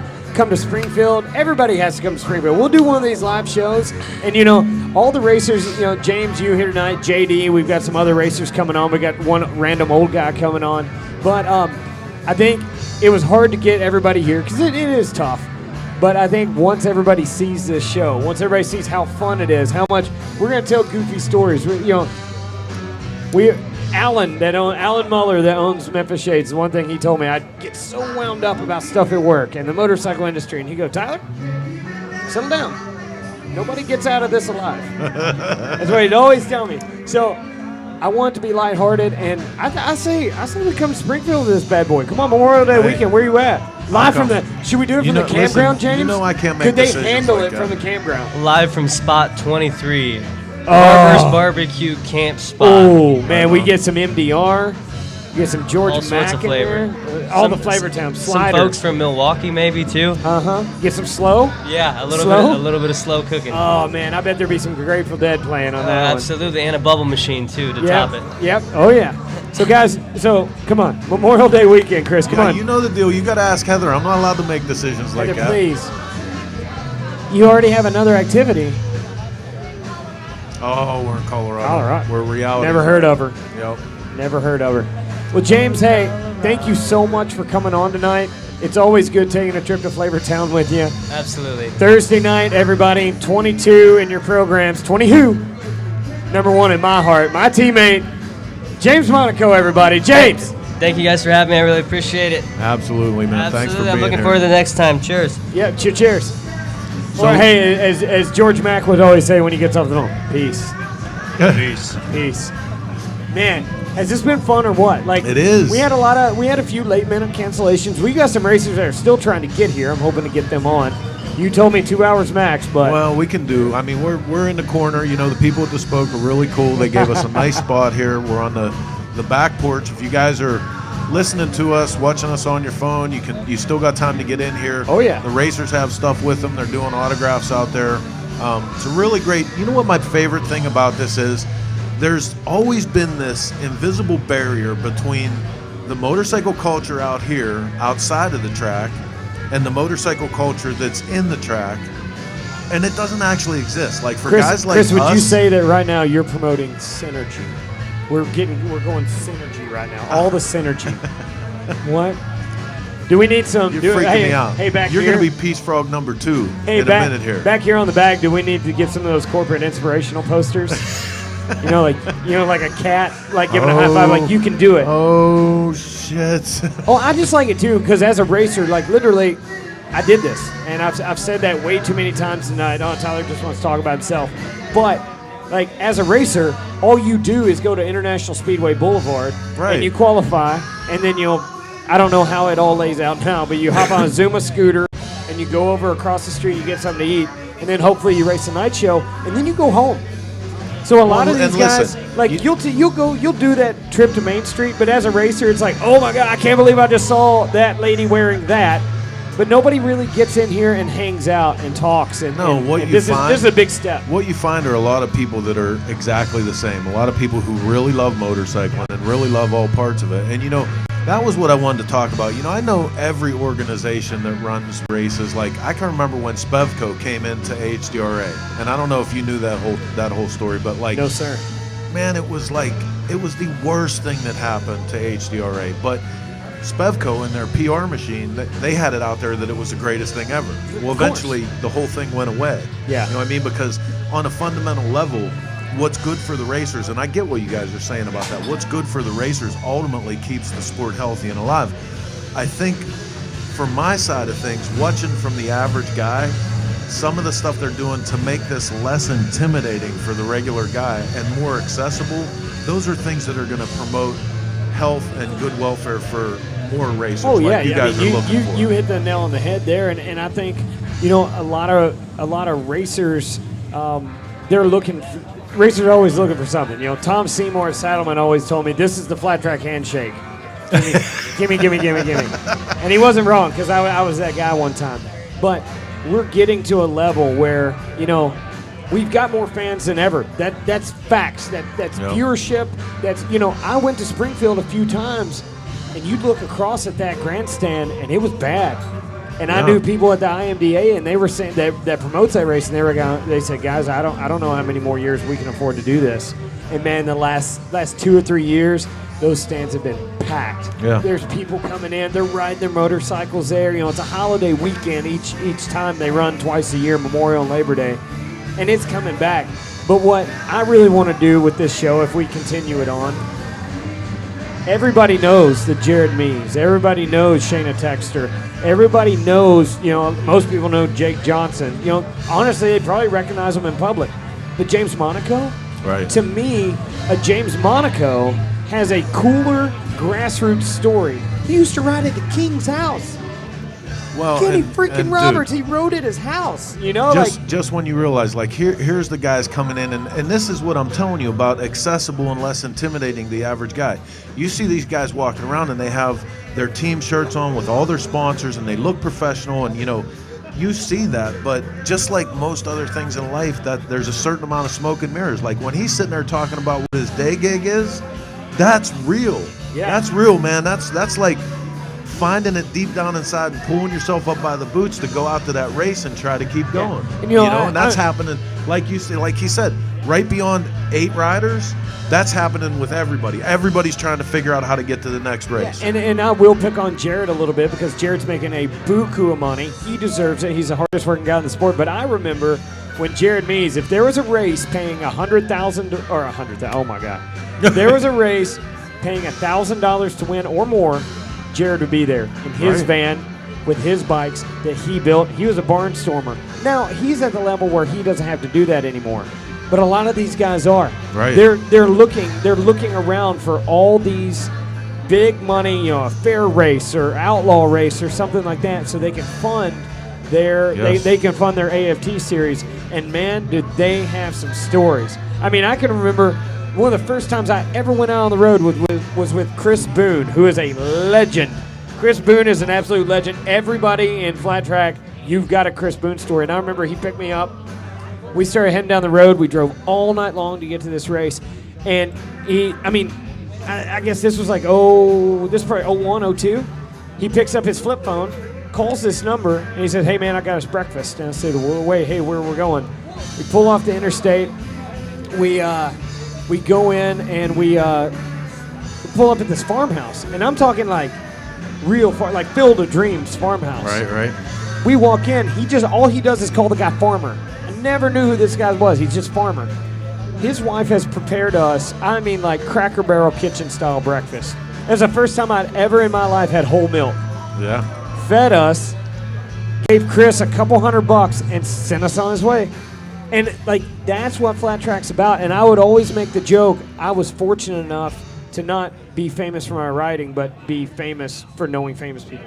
And anywhere we'd go, there was a spot to land. There was a couch.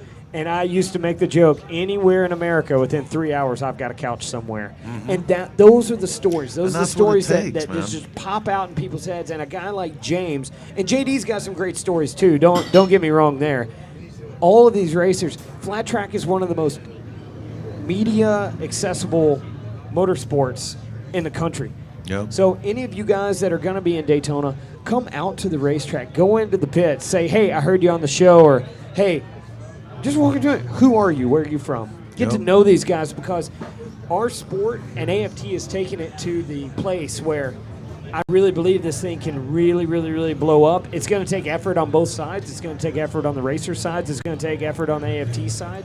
But, man, the racing is exciting. I'm sorry. I get – this is my life. So I get really, really tuned up about it. And listen, it's my life too. At the heart and soul of motorcycling is enthusiasm across the board. You know what I mean? And just for my buddies out there that are builders, that are doing this in their little 2-car garages and everything else, they're, the way that they make this from event to event is much like the privateer racer that's making from race to race, man. It's same kind of deal. So you got to feel that passion. You got to support those guys. Go out, see a race. There's plenty of bands and drinking and turkey legs and everything at Daytona, but there's only going to be this one race. Oh yeah, for sure. So we're going to switch gears here. We've got a legend, and I don't know if it's in his own mind or if it's just if it is a real legend. We have the former national number 59. Wow, Willie McCoy. What's going on, Willie? Fun. Oh God, Daytona, isn't it the best? Now I'm not going to get into your Daytona stories. I don't. I don't have any Daytona stories. Of course not. No, just racing. Willie McCoy, for those of you guys that are new to this broadcast here, Willie McCoy, longtime flat tracker. What was your first year pro? 1986. 1986. You want to know what year I was born? 1985. You want to hear something crazy, though? 1986 was my first year to Daytona. We raced Friday night in Jacksonville. I got second that night as a novice, and we woke up with snow on the ground. Oh. I seen it. And Texas boy, you weren't used to that. It was 22 degrees on my way to the airport the other day.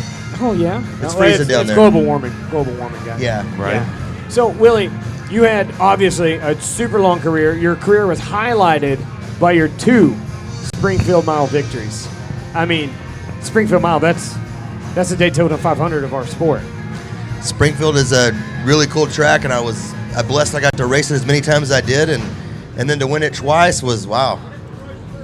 couldn't believe it. And even more fun, like your career spans, like, in a way, everybody says the golden era of flat track was maybe the 70s, but honestly, flat track in the 90s was pretty good. A lot of guys making a good living doing it, lots of races, all that kind of stuff. And you went there. What'd you ride as a novice? You guys were on 600s by then, right? 500. 500s. And then, you went through the Rotax kind of thing. And even when they let the Rotaxes run with the twins a little bit, 883 Sportster Performance Series. We'll talk about that in a minute. And then, did you ride any twins besides the XR? Actually, my first time riding a twin, we were in Syracuse, New York racing. Did Speed Week up there. And the first night there, the guy that I was traveling with was actually riding an RS 750 Honda as a junior. He fell off, and while he was on his knee, a guy come by and hit him in the hip and blew his hip out. Ooh. I won that night, and then his sponsor asked if I wanted to ride his Honda as a junior at Syracuse. Yeah, and back then, man, the Hondas, that was like the Indian. That was the Indian back then. That was the Indian on steroids back then. Yeah, and outside of the weird foot peg position, trying to get around the filters and carbs. But back then, the 750 junior bikes were the restricted expert restrictors. Oh, against 500s. Okay. So I remember the first time in practice, I pulled out to draft somebody. I had to swerve over because I passed everybody. It was great, but I ended up crashing in a heat race, which sucked. Pushed the front end off the groove and fell down. But oh god, it was fun until then. Chris, you know how that feels, right? Yeah. Pushing that front end. Hey, don't laugh at me, man. You brought me on here to be your comedy relief, but I've raced plenty of farm boy races. Well, I know. I mean, you raced motocross in cowboy boots, didn't you? Not in cowboy boots, but I did have high point boots. Damn right you did. I'm that old. I had some high points. Did you ever have a high point trailer? Remember the high point, the fiberglass trailers? Oh man, my motocross buddy back home had one of those. So great. You can pull that thing with a Ford Ranger. So obviously we've talked about Springfield Mile wins, but outside of those two wins, what are some of the other career highlights that you had? Well, kind of a race that decided my future was Joliet, Illinois, 1998. Okay. Ish, I think. I'm struggling. Ride the 883 and the 750. I'm I either better win some money tonight or go home and get a job. Ooh, man, nobody wants to do that. Yeah. So I ended up winning the 883, my first time winning the 883, and ended up getting 7th or 8th on the 750 and had a little bit of money to keep going. So on that 883 series, that was a spec series, pretty closely regulated. How cheater was your bike? We did get disqualified before for illegal part or whatever, but there was nothing in there that you would think, holy shit, you cheating bastard. But everything was just so close to the edge. I heard it was base gaskets. Base gaskets were the trick. I've seen guys try to stuff popsicle sticks underneath the cylinder or the bottom of a cylinder in tech inspection to try to have enough clearance. But we didn't ever have that. We got disqualified once. We won Charlotte as a junior, in the 883 class, and that earlier that week they were dynoing on Don Tilley's dyno, and the good bike ended up blowing up, and this bike they were dynoing it, and the valve was touching the head a little bit, or the piston was, and so they ground a little bit out of the way to make clearance. Well, you can't do that. Yeah. So it ran good because they were making everything so tight, but they ended up checking me after the main event, and I got disqualified. It's really funny too because I'm not in the pits as much as I used to be, but man, I was around when they were claiming rules. I was around when they were checking displacements. I haven't seen a bike torn down in a long time in the pits. I was a part of the last people to ever claim a motor. I was working with Joe Bishop and Steve Murray when they claimed Kenny Coolbeth's factory Harley-Davidson motor. Way. That is how I met Kenny Coolbeth. Stole his motor. It was a great time. Rule got changed right after that happened. No more claiming. But you don't see that stuff. I don't know the last time a bike got torn down. Now, like I said, maybe they are tearing and they are checking stuff, but I haven't seen it. Yeah, I know they're definitely taking motors apart, looking at stuff after the races. We don't always see that because the top guys are the only ones go down there. Right, and it happens behind closed doors, and even the most diehard fans have usually gone home for the day. Right. Yeah, no, I think most of the guys are playing by the rules. I mean. Oh yeah, I do too. Yeah, with the Indian like it is, I mean, it's pretty easy for a guy to go buy a brand new Indian and be competitive because the bike was so well built. Yeah. And then the Kawasaki's are great, and then we got JD, and And the guys on the Yamaha, that thing runs good. Yeah, it's going to be. I really hope we have more parity this year. The team that I am hoping for the most is a Harley-Davidson team because. Me too. My gosh, man, they have been through it all. The XR was a great bike, but it was starting to find its limitations. And when the Kawasaki's could keep up with them, and right at the worst possible time, they decide, hey, we're going production based. And then Indian goes, hey, watch this, guys. Hey, that Kawasaki got beat with an older Harley. It did? Who did that? Who did that, Willie? I got lucky one time. There you go. Dude, hey, Chris, when Willie won the first one, I was doing, press for my little Podunk website. Yeah. And I'm on the podium waiting for him to come, and his wife and his kids hadn't made it there yet. And Willie takes off his helmet, and he's looking around for is there a familiar face? Is there a familiar face? And he just comes up and gives me his bear hug. And I've known Willie for a long time. Willie is always one of my favorite racers. And then here I am. I start tearing up. Oh, you did it. You did it, Willie. You won a mile. Oh, man, that was so cool. And I've never seen, 30 people on your bike for that victory lap? Not enough. I should have had more victories. The cool thing about your wins were you were, obviously you had sponsorship help, but you were in your shop at your house building that bike, and then you drove all night, right? Something kind of went wrong putting it together or something like that? It's a Harley. You never know what's going to happen. But yeah, I was very blessed. I learned from my dad at an early age how to work on the bikes. I either got good grades in school and learned how to work on the bikes or I didn't ride. Yeah. And then when I started turning, professional, started racing Harleys, I lived close to Kenny Talbert, and I asked for his help, and he built my first engine, and after that, I did it after that. And he showed me how to do it. So without him, I wouldn't be here. Now, so on those XR motors, when you bought a new one, it came in a box, unassembled. You had to machine the thing before you could even put the thing together. Now, at what level were you an assembler? Did you build it for, where was your level at? I could build the motor ground up. I could build the crank, the cams. When you build it, you get a new kit engine from Harley, you get a pallet. Yeah. Nuts in a bag, bolts in a bag. There's no seats and guides aren't in the head. There's no bearings in the cases. It takes about an hour or 2 hours just deburring the cases to get it cleaned up. It'll take you a full day to build the old pump, and hopefully it goes together good. Wow. It's just there was way more to it than people realize. And then luckily I learned from one of the best, Kenny Talbert. He showed me all the little things to look at to make sure I checked. Yeah, how many, when you bring one of those XR motors out of the crate, how many places do you tap and drill for extra oiling? Because over the years, they're oh, here's a weak spot. Oh, here's a weak spot. It's got 14 miles of oil line on that thing. When I started running the XRs or working on the motors, we didn't have to do any of that. There were some few things we might have changed in there maybe, but not a lot of. I wasn't drilling holes and passages. I was just making sure everything was happy. Yeah. It was in its happy spot, not grinding, not rubbing, not in a bind. Make sure it's comfortable and happy. And that's, people thought we had trick parts. We didn't have trick parts. We had happy parts. You know what I learned from Kenny Talbert? If you're not sure, check it. If it's wore out, change it. If it looks bad, check it again. Double check everything. And, if you stay on top of it, you'll have very few I really problems. should have talked to Kenny Talbert while I was building my chopper instead of just using more hammer. I don't think that's the way to do. I don't think that's the way to do an XR. Why not? Did it work? My chopper's in the garage right now. So anyway, so we talked about you had pretty good success on the 883s, and back then that was a Harley sponsored series, and there was a contingency going on. You could make good money racing those bikes, right? Oh yeah. So what? And how many years did you race them on DOT tires? You're laughing about that, but I guarantee you, on the miles, I would have beat the race tires. Really? I got mad when when we could ride either one. Okay. And I said, bring the DOTs to Springfield, and he came with Dunlop. I could see at Springfield it working. Now it would never work at a Lima or something like that. Yeah, no, but the Dunlops were designed for a 300-pound motorcycle.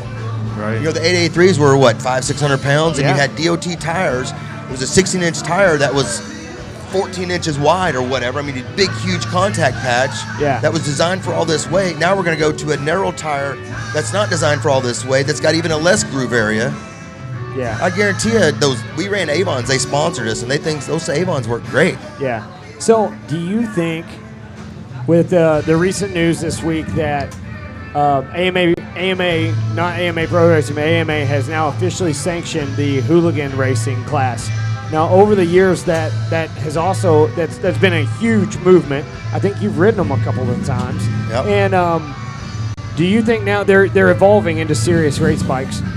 Do you think now that hooligan class is almost in the same breath as that old 883 class? Do you think that the racers are going to take it that seriously? Do you think they're going to get away from kind of their... You accuse me of starting controversy. No, this is a real deal, because I was talking to Cameron Brewer. I had my Super Hooligans hat on. I know. That Cameron snuck into my backpack when I was staying at his house.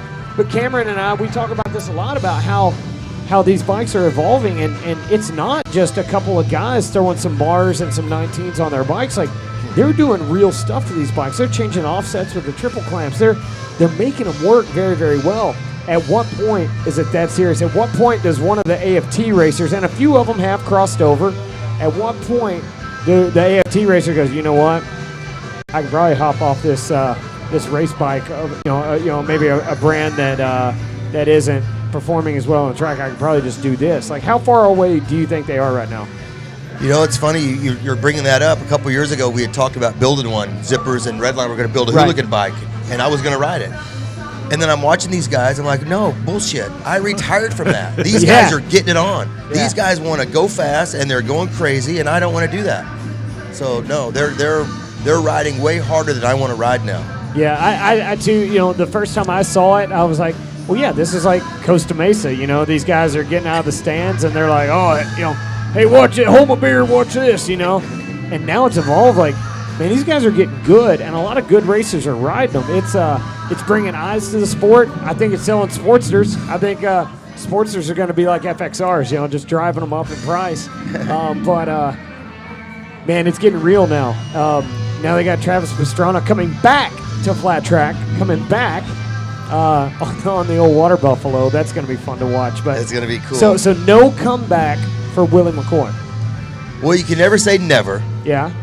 But it's very unlikely. So, Willie, you talk about comeback. What are you doing now? I actually work for Redline Oil, which is one of the best, if not the very best oil in my opinion.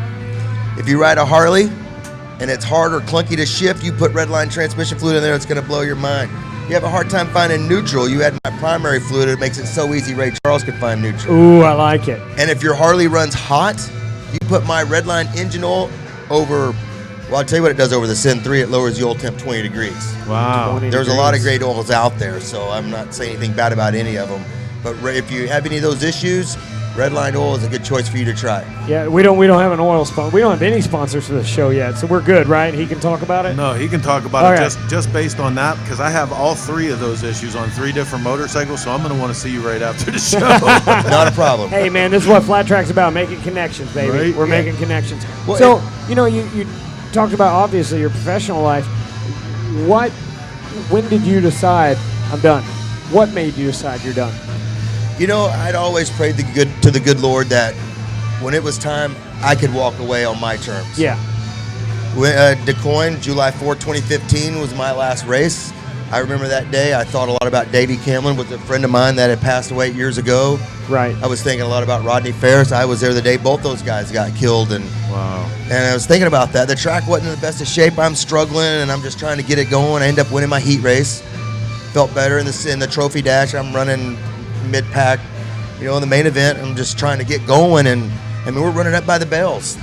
Oh yeah, it was the groove was super high that year. And that's how it was the day Rodney Ferris lost his life. And I'm thinking too much about that. And main event, we're rolling good. I'm running up top 5, and then somebody goes around me on the outside going to the corner. I'm like, hold on longer, you wimp. Yeah. Next corner, 2 guys pass me, and I'm like, well, it is what it is, and still rolling, trying to gather it back up, and then I'm tucked in right at the finish line, and DuQuoin, the finish line's 3/4 down the straightaway. All the way down. Yeah, I drop a valve in the front cylinder, which I've never done in my race engines. And at 140 mile an hour, you grab the clutch and try not to hit the hay bales freewheeling. Get a hand up, Yeah, and so coasted down the back straightaway and stopped, and wasn't thinking nothing about it. Then my buddy that was there helping me out, he come out to get the bike, and we're walking back, and he's like, well, I knew you were done after the things you were saying. I'm like, what are you talking about? What was I saying? I guess I was saying some things that it's time, I'm done, and I just don't remember that. But wow. Later that week, I'm laying around just trying to think about it and getting ready for Sturgis because I'm coming up here, and Yeah. I brought my bike up here just in case I rode. And then that week, it's like I knew it was time. Man, that's I knew it was, which is weird because I always thought, when Springfield PC guys, I'm out. Right. yeah. So I did it a few races before Springfield, and you know, it was my time. And the cool thing about me retiring early is I let Nicole Mees ride my bike at Springfield, and she wins a heat race, and Kenny Coolbeth on the factory Harley can't pass my slow Harley, which is kind of cool. And then she's riding good in the main event, got in the wall, and hit the shift lever, and it knocked it into false neutral, and she couldn't go anymore. But she rode good. And it's really funny, like, how was that stress level as a, quote, team owner versus racing?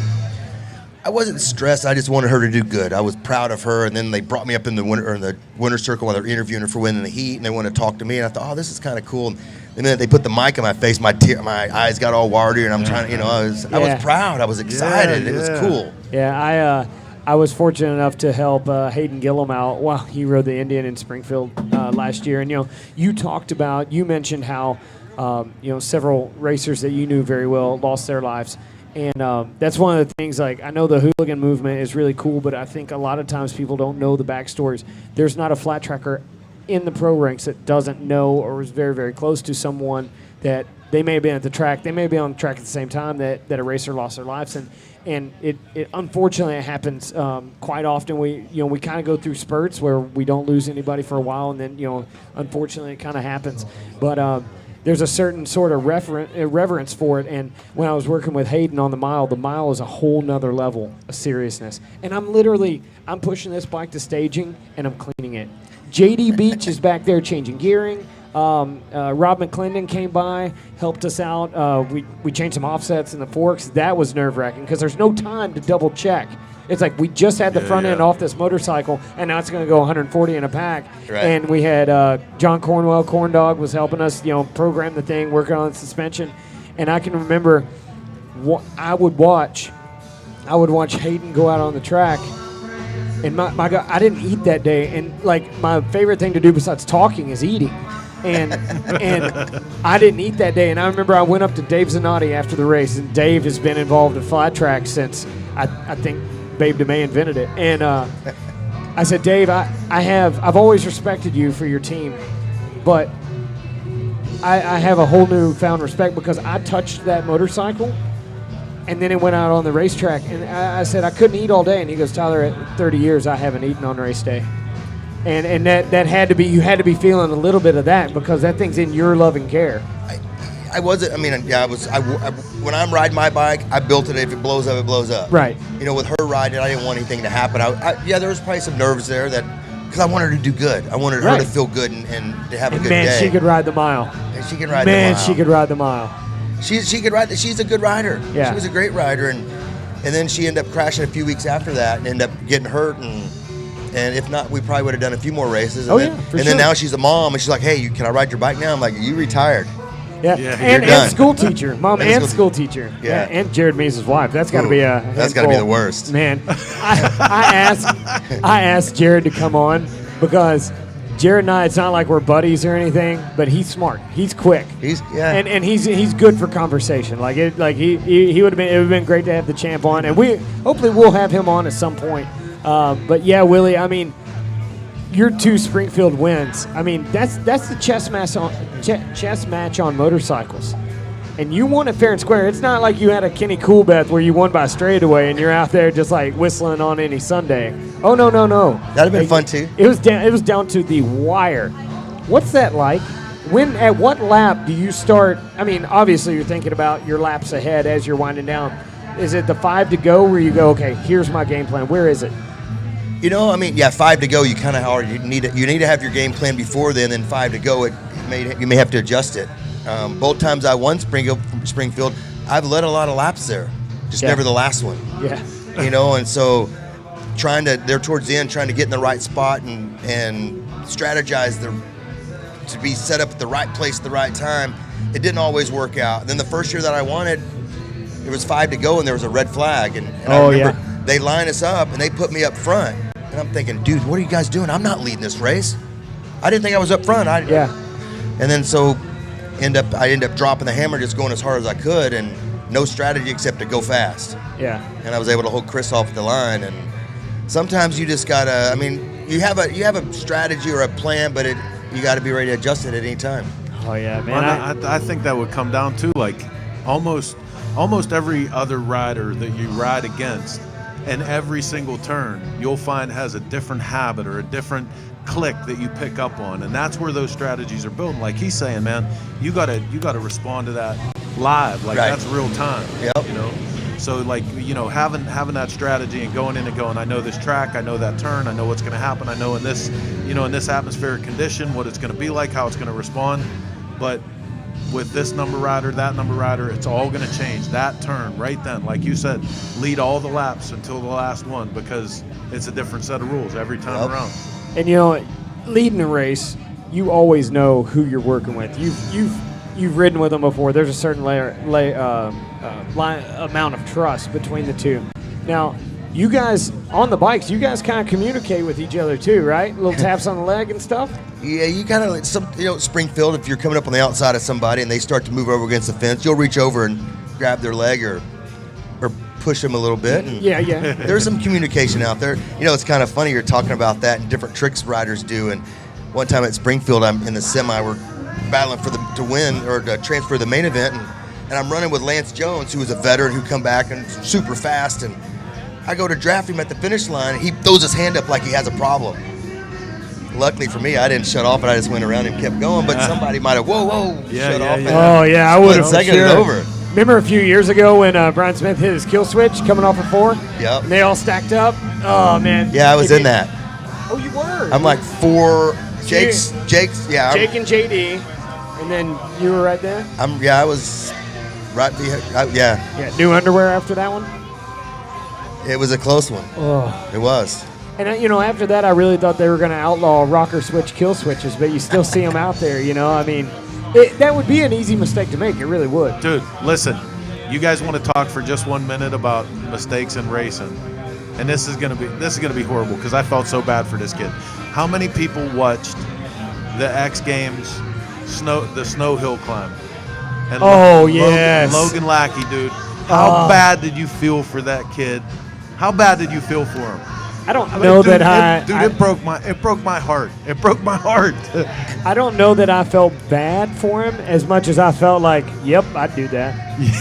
Yep, but that's me. God. Just stealing. What is it? I don't even know the saying. I'm going full George W. Bush right here. But yeah, that would be something that I would absolutely do. Like, I made it to the X Games, Mom. I'm on TV. I spent the last few months building this motorcycle, and the light screen neutral. Like that. I could relate to him. Like, in a way, that's my spirit animal now. Yeah, Logan Lackey is your spirit animal. Oh, Logan, if you're out there watching, I feel you, brother. He was there trying. Yeah. Hey, and that's what I loved about the kid. I mean, he went out and said, "Look, I put some spikes on my tires, and this is my street bike, and I'm going to go out there and get it." Yeah. I mean, and it was a big, crazy motorcycle, dude. Yeah, it was Street 750, right? Or was it Sportster? No. What was that thing? It was a Dyna. A Dana? Dana. I think they pronounce it Dana. Maybe his socks weren't pulled up high enough. Now, see? Tall shocks, tall socks. You with the controversy again. I'm not the controversy. It's supposed to be me, but it's not. I wear a Flybill Hooligans hat. Who's here to talk controversy? Come on now. Well, Willie, I mean, now your current hobbies are selling lubricants, and your other one, you might catch a fish or two every now and then. I like fishing, but I like working with the best lubes. Oh, not the lures? I did bring my little tackle box. And you caught one today, didn't you? No, last year I went and got a fishing pole at Bass Pro, and then I left it in the Race Pro truck, and the rod broke. Oh, okay. So I brought my little tackle box and my fishing reel. I just haven't gone to Bass Pro to get another rod. Haven't had time. Been working. I know that feeling. It was really funny too, because I work a booth too here. I'm an industry bro, I guess they would say. And the whole day today, I was so excited. I kept on texting Chris like, "It's almost 6. It's almost 6. I'm out of here. We're gonna go talk some flat track." But Willie, dude, your career spanned so many cool eras. You got to ride so many cool bikes, lead so many cool races, win the coolest race of them all. And just like that's what I'm trying to tell to everybody. Everybody's just a regular everyday Joe. I mean, you might have one of the rarest talents in the world, but you're still like everyday guy. So Destination Daytona, Ross Myers Harley Davidson parking lot. Come see the two-time Springfield Mile winning Willie McCoy. Yeah, we're actually at the Race Pro truck sharing the Redline Oil Gospel, working a oil change special at the Harley shop. So you guys come by and see us. Come see me at the Race Pro truck. You want to learn anything about Redline Oil, or you want to talk about racing, or you want to learn about NGK spark plugs, Schumacher battery chargers and jump boxes, or Yuasa batteries. All right. We're there to answer all your Willie, questions. hey, I know you were like literally I asked you to come on this afternoon, and you said, hey, no problem. So I really appreciate you coming sir, out. Thank you. Always good to have you. And let's give a big hand for Willie McCoy. Hey, and thanks for having me. And make sure you guys all come out Thursday to the flat track race at Daytona Speedway. The yeah. TT is going to be amazing. Yeah, come back, Willie. Come back and go racing. Okay, thanks. So hey, Thanks I a lot, want Willie. to remind everybody we are broadcasting live here from the Broken Spoke Saloon, the world famous Broken Spoke Saloon during Bike Week 2019. Thank everybody here for putting up with us and letting us come in and do something that's not been done before in motorcycling, and especially for Tyler prod me on to do this thing, because we were right down to the wire whether we were going to do it or not. This was so much fun because it was literally like Saturday, like a little brainstorming, and then it actually it got going. And then I was like, oh crap, this is really going to happen. And I've been battling this like sinus infection for about 3 months now, up all night long, coughing my head off. Yep. I think I stole at least a case of water from J&P Cycles today to like make sure my voice got through it. And I know Heather's sitting over here in the corner going, man, I wish that voice would go out. Yeah. So we have listen, wait, especially okay. I want to thank the racers, because with everything that these guys got going on, we're talking here tonight about the prep and the struggle and everything that goes on from race to race to get there. And then in the middle of all of it, we asked them to come here and sit for a couple hours. The mind of a racer never stops. Oh, no. So to get these guys to come here and make this commitment, we can't thank them enough, man, because it's making this happen for us. And so this week is really, really stressful. It really is, because you've waited. A lot of these guys don't get to ride or race much in the wintertime, and it's super, super stressful. And then all of your money, and there ain't a lot of racers down here in Florida for flat track. There really isn't. So almost everybody, this is the longest road trip of the year for them. Right. And I mean, like James Monaco, my God, I don't even think you can get from Modesto, California to here driving. I mean, like it's a big deal. So I and it's early in the week too. A lot of guys aren't even in town yet. I got a lot of people turned down just because of that, and that's no big problem. But hey, we've got one more guest on tonight. This is AFT racer Shelby Miller. Shelby, how's it going tonight? Going pretty good. How about yourself? Man, I'm doing great. Shelby, honestly, you hit me up this afternoon, and you were like, because I put it out there. I said, AFT racers, I don't care if you're a national champion. I don't care if you're a rookie. I don't care if you've never made a main, anything like that. I want you on the show. And you literally messaged me and said, hey, I want on. So, hey, here you are. Welcome. It worked out. It's same. That's exactly what happened. I saw it, and I was like, I'll just shoot and see what happens. Yeah, man. There's no discrimination. I mean, Willie McCoy, he's like 400 years old, and we still had him on, Dude, you are so hard on the... But he's a legend, though. Huh? He is a legend, my God. See, in a couple years, you're just going to be old. No legend. No, absolutely not a legend. No. Like, I have dreams of legendary things, but no, it's never going to happen. So, Shelby, we had literally never met. When you came up here tonight, you literally looked at me and you go, hey, I'm Shelby. And I was like, pretty much. Right on. So tell us a little bit about yourself. I mean, like, where are you from? What are you doing? Like, what's going on? I'm from the Seattle area. So me and another friend of mine, Dan Lowther, just decided, hey, let's go hit Daytona. And I wasn't quite sure if I was going to be able to pull it off cash flow wise. So and it just kind of happened that stuff came together. I own my own business. I had a bunch of cash flow come in my way, and I was just like, you know what? I'm going to do it. I'm going. Talked to my wife about it, and she wanted me to go. So here I am. So I'm here to do Daytona, and then I'm going to do Atlanta next weekend. I got to fly home for a couple days to kind of take care of my business and hang out with my wife for a couple days. And then after that, I hit Atlanta. Then I go to do the Wild Horse TT at Arizona, the Paris Half Mile, and the Sac Mile. Sac mile's gonna be good. I love the Sacramento mile. So what do you ride? I ride a 2017 Honda CRF 450. Okay, so you got some big ponies for Sac mile. Yeah, I do. Hopefully, hopefully I can keep up with them. I'm a little bit of a bigger rider compared to most of those guys. Been there. And but I know I've worked hard. Last year I did pretty well overall, qualifying, and I might be able to get it in there. If not, I just love the mile. I mean, it's just it is what it is. I love the mile so much. Chris, how many times have you seen on any Sunday? Oh, 100,000 My times. favorite quote from that, and my good friend Alex Wood, we always say it to each other on text. My favorite one is, "He is magnificent on the mile." No, I'm sorry. I said that wrong. Look at that. I messed up my own quote. Spectacular on the mile. Thank you, Joey.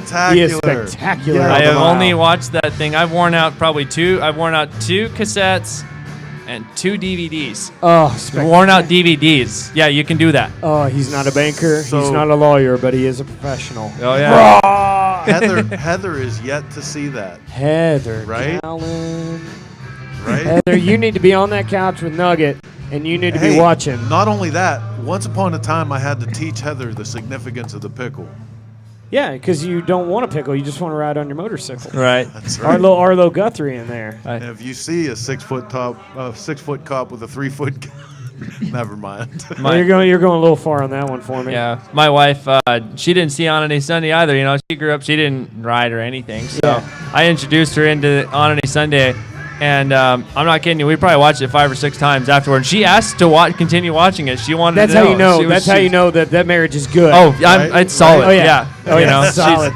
We're good. So Shelby, you were talking about your business. What kind of business do you have? Well, my dad and I own a tree service business, so we do pruning, thinning, okay. removals. Being in the evergreen state, we kind of got quite a handful of trees to take care of. So, And, so if you guys haven't been to the Broken Spoke before, it's like tree lined. It's like Florida with the Spanish moss and everything. Was this Right. giving you anxiety when you came in? No, not exactly. No, Have you written them a quote yet? No, not yet. Okay, all right. Unfortunately, they had like 2 years of hurricanes that came through here and pruned these things. They used to, literally, they would hang down to the ground. It was beautiful. Really? Beautiful here, yeah. Yeah, this is my first time out here, so it was just something I wanted to cross off my list. So I'm just so happy that I was able to make it happen. Yeah, I'm glad you were able to stop out. Now, did you race Volusia today? I did, yeah. How did that go? It went out pretty well. There's only 4 pros today, unfortunately. But I Top wound 5 up. finish, baby. Yeah, Take hey, it all day. I can tell you, I got 3rd. I wasn't last. Yeah. So, and I was able to keep up with 2 guys they are not slouches. They are strong half-mile riders. Right on. And I was just like, that was good for me because being in Washington State, we've only pretty much got short tracks and Indoors, more you short got- tracks and indoors, and that's pretty much it. Yeah, You know? and then you come down here and it's been you guys had a tough winter up there too, right? We did, yeah. Last month we had 3 feet of snow. Most of it's happened in 25 years. Man. So yeah, you've been snowed in. You get down here. It was hot today. Yeah, And- it took a little bit to acclimate to Yeah, and this. then you're in leathers because it's a half mile and you're in leathers. Oh yeah, you probably put away some pounds today. Yeah, I hope so. If it gives me an advantage for Daytona. Yes. So I mean, coming into Daytona is this second. How many years have you been pro? I've been pro 4 years. 4 years? Taking it serious for 2. Okay, right on. So did you ride Daytona last year? No, I did not. So first Daytona TT. Is this the first time you've ever been into the infield of the racetrack? This will be the first time I've been on this far in the country. The farthest I've been was Peoria last year. Okay, well, Peoria's amazing, but Yeah. the first time you go into that infield and you get the sense, like you can feel all the history, it's I going to be know, amazing. I know. Now, don't let it get to you in staging. I have a feeling if you run and own a business and you're married, you've been through pressure before. So it's like Yeah. it's different. It's different than these like 16, 17-year-old kids coming in. Like you're going to be fine. But how about this asphalt transition? I think it's gonna be cool. I'm very curious. I've talked about it with a few. I'm good friends with a lot of riders, and I got to talk to quite a few of them, and they liked how the transition is. I think it's gonna be fun. A good friend of mine, Jacob Lehman, who's gonna be here. I love Jacob. He's a Love him. awesome. I mean, good all-around rider, but definitely when it comes down to that supermoto, I mean, he's hands down.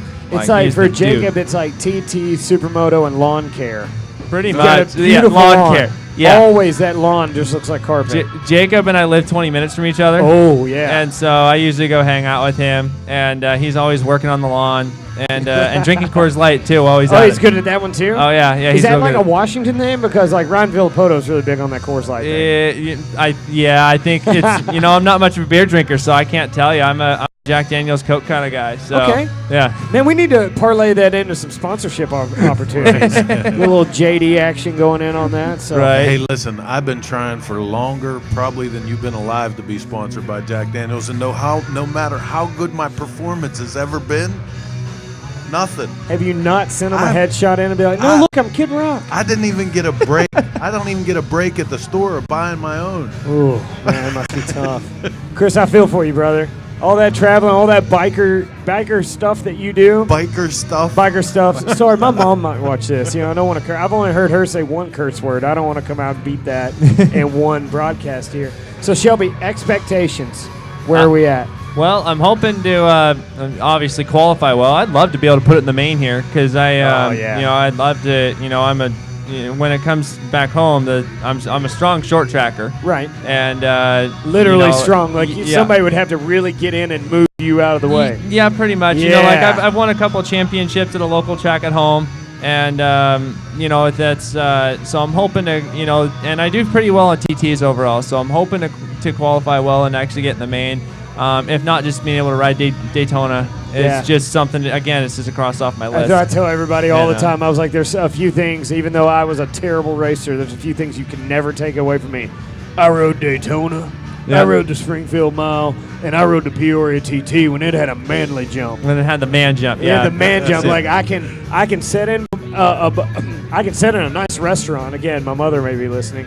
I can sit in a nice restaurant for the rest of my life, and I can tell that story, and and you never forget it. And I'm telling you, when you go through that tunnel Thursday morning, it's surreal. Yeah. It really is. It's amazing. But yeah, I'm excited, and then I'll be also at the Buffalo Chip, which that place is rad, and the Black Hills Half Mile. And I was going to go do Peoria this year, but unfortunately, well, not really unfortunately, but my wife and I are going to be having a child on August 13th. Okay. And so it was kind of one of those things I kind of joked with her saying we messed up the timing. Oh, yeah, but, she's pretty cool about it. So, I said, well, obviously I'm not going to Peoria, but I'd still like to go to Sturgis. And she was like, well, we'll play that one by ear, but I think we'll make it work. Yeah. Man, I like it. You got the home support going on. Oh, yeah. I got some really strong support, my parents. I got a lot of good support back home. So bike-wise, getting set up for this race, did you bring extra tires for the asphalt? You might be burning that thing up a little bit more. I actually need to go pick some up. Yeah. Because I have two very good shaped tires that I totally forgot to grab at home. Oh. I stared at them. I walked out the door and drove down because my friend and I were meeting in Portland to drive here. Yeah. So which is about 3 hours from my house. Yeah. So I drove from Seattle to Portland, and once I pulled all the extra stuff I had, I was like, oh no. That's why I was going to ask you, how far along in the road trip was it before you realized it? I got there. I literally just like, oh crap, I got to go buy some tires now. It'd be nice if we knew somebody that had some pull in the world of tires that could. Don't know a soul. Help somebody out like that. Don't know a soul in the tire business. Yeah. What I would kill to have a tire sponsor. Yeah, I tell you. Me I too. tell you, boy, that'd be wild. I don't want to hear it from you on tire sponsorship. None. No, Chris Callen, don't you ever. No. Don't you ever. I won't because I don't even remember what it's like to get my own tires that you're so good to me in that. So I won't. I don't know what you're talking about. Now, no clue. For you telling me what size wheels I need to run, that's a different story. That's a different podcast. That's a whole different podcast. We could start this own podcast as Chris versus Tyler. That's all it'd be. I would tell you things, and then you would crack that whip on. Dude, it would be like epic rap battle of history. Yes. We could do that. That would be awesome. Yeah, and like I would watch that 100 times. So Shelby, have you ever picked up a Cycle Source magazine before? Actually, I'll be honest, I didn't hear about it until the other day. Yeah, that's fine. Even though Chris is a huge race fan and really always, I mean, that's how you started, really. Yep. It is more of a chopper themed mag, but they are literally, and this is what I tell everybody, they are the only magazine nationwide that every month has a flat track article in it. And I appreciate Chris for giving me that avenue. I feel like it's worked out great. I've got fan mail. I've got hate mail. Yep. It's so somebody's reading the thing. You know what I like the Who would most give about you it, hate man? mail? Well, there was an old boy that called him to the carpet on some shit. there was an older guy Yeah. who knew more about XR750 history than I do. And I think I may have taken. He got in his ass. Yeah, I think I may have taken some of my facts from somebody who is known to stretch the truth a little bit. Yep. But Yep. but I mean, if that's the truth I heard, I wrote it down, and it was literally 5 or 6 back and forth emails with this guy, and he had he would handwrite notes, and then Chris goes, "Holy cow, I can't believe you didn't go after this guy." And I was like, I don't know what kind of weapons he's I got. actually applauded your tact. I did. But this is the thing about this. This is what I love the most, and why we reserve that space in Cycle Source. I used to, at the same time that I published Cycle Source, right before it went national, when it was still regional, I used to do a publication called Trackside Report. And Trackside covered all different kind of racing. You never knew what you were going to get, but it didn't do like the official race report and like all the in-depth coverage. It talked about the culture that lived around the track, the families and the things that went on, the stories that went there. And that's a lot of what I get from your column every month in Cycle Source is that perspective. And that's what's real about racing or motorcycle riding. Yeah, and that's my inspiration has always been Racer X. Yeah. Racer X magazine, Davey Coombs and his Which crew started as the District 5 magazine. Exactly, You right know in what I your mean? So, neck of the woods, and that's always been my go-to. Like, yes, there's race results, but you know what? Everybody posts race results, but there's stories behind those races, and there's racers like Shelby.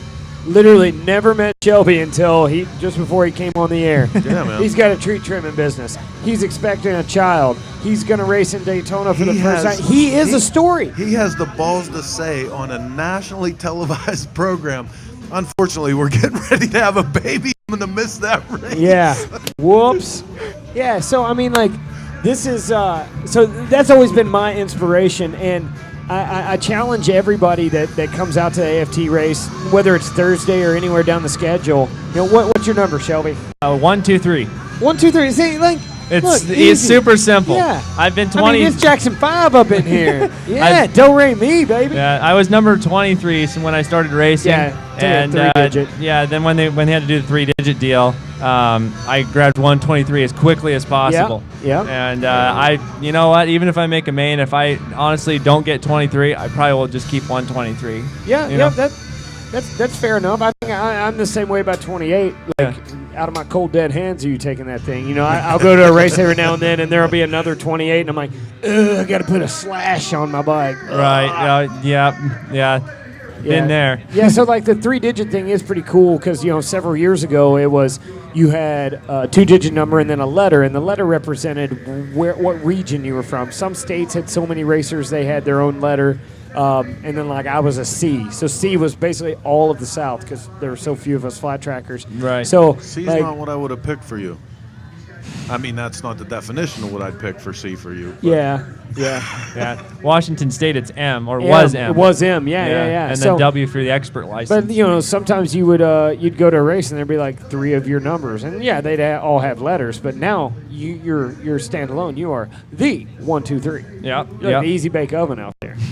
Just the easiest 1, 2, 3, baby. Oh yeah. God, man, I love it.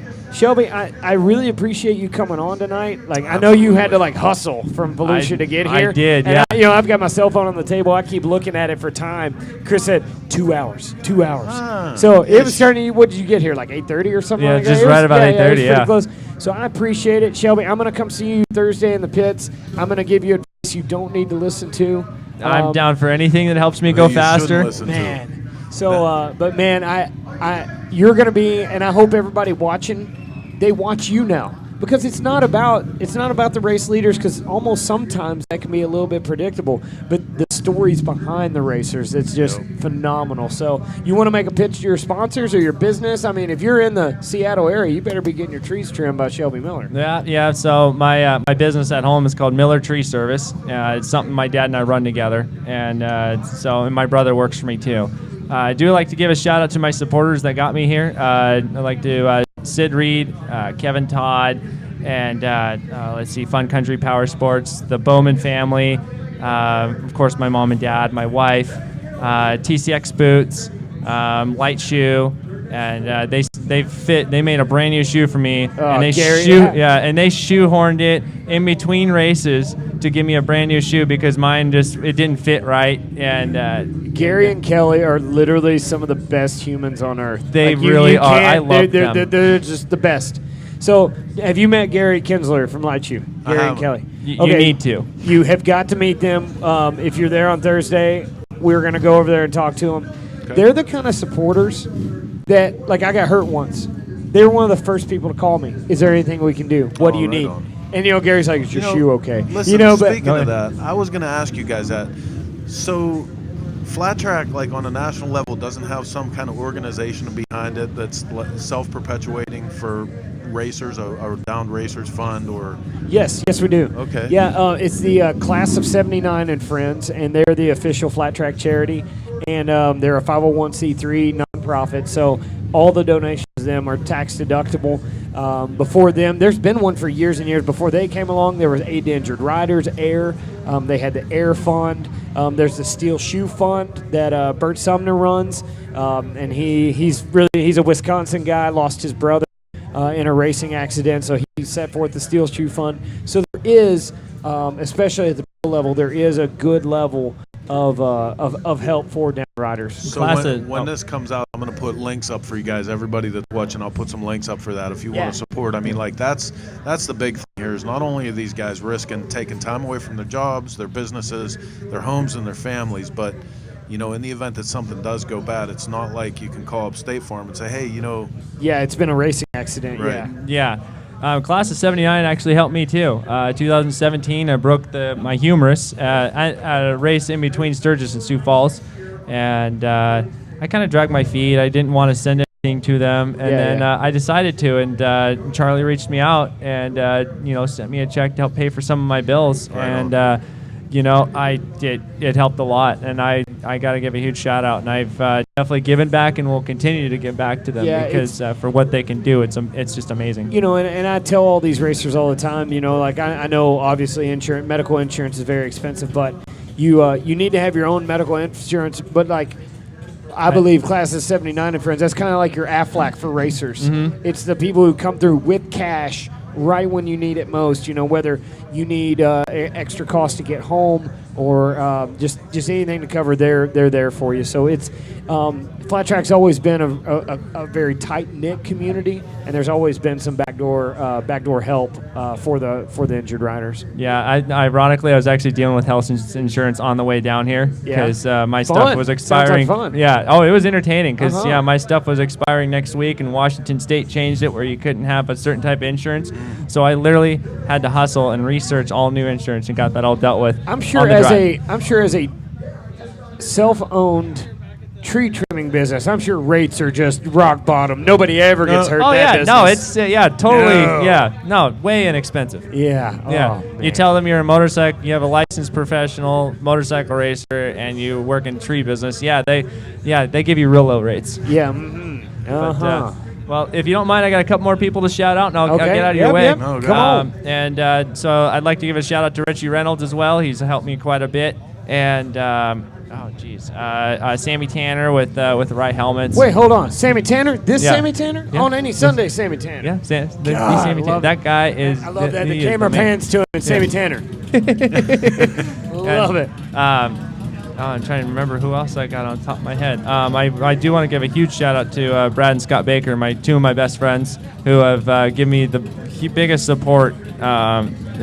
We've been friends since I was about 10 years old. Yeah, good old Brad and Abe Lincoln. Yeah, Abe Lincoln. Yeah, I love Scott Baker. Yeah, those two have helped me out so much throughout my racing career with tips and setup and just a lot of things. Every time I talk, we're not only we're just good friends, we talk about a lot of stuff, but I always learn something from them. Yeah, well, it sounds like you got good support and you got a good head on your shoulders for Daytona, man. I can't wait to see what you can do, Shelby. Thanks for coming on tonight. I can't either. Hey, thank you guys very much. No problem, everybody. Shelby Miller. Right on. Thanks for coming out, buddy. Thank you. So I mean, we're gonna have to wrap this thing up, right? Well, real quick, I want to get to something. Somebody Yeah. somebody earlier mentioned they had Motion Pro as a sponsor, Yeah. and with Cycle Source Magazine, our advertisers and supporters are so important to us. We like to get them in on all the stuff that we're doing. Oh, of course. So we want to send a little thanks out to Motion Pro and actually take a look at some product real quick. Then we're going to come back and wrap this up. So give me 2 minutes to do some business for the show. Right on.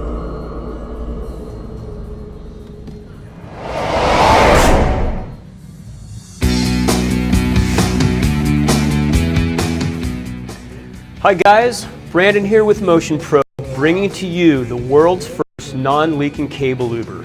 You heard me right. Non-leaking cable luber. Motion Pro has designed a very ingenious tool. It's very simple to use. There's 2 halves and a rubber grommet that seals the canister around the cable. By connecting the 2 halves together, you create a compression fit.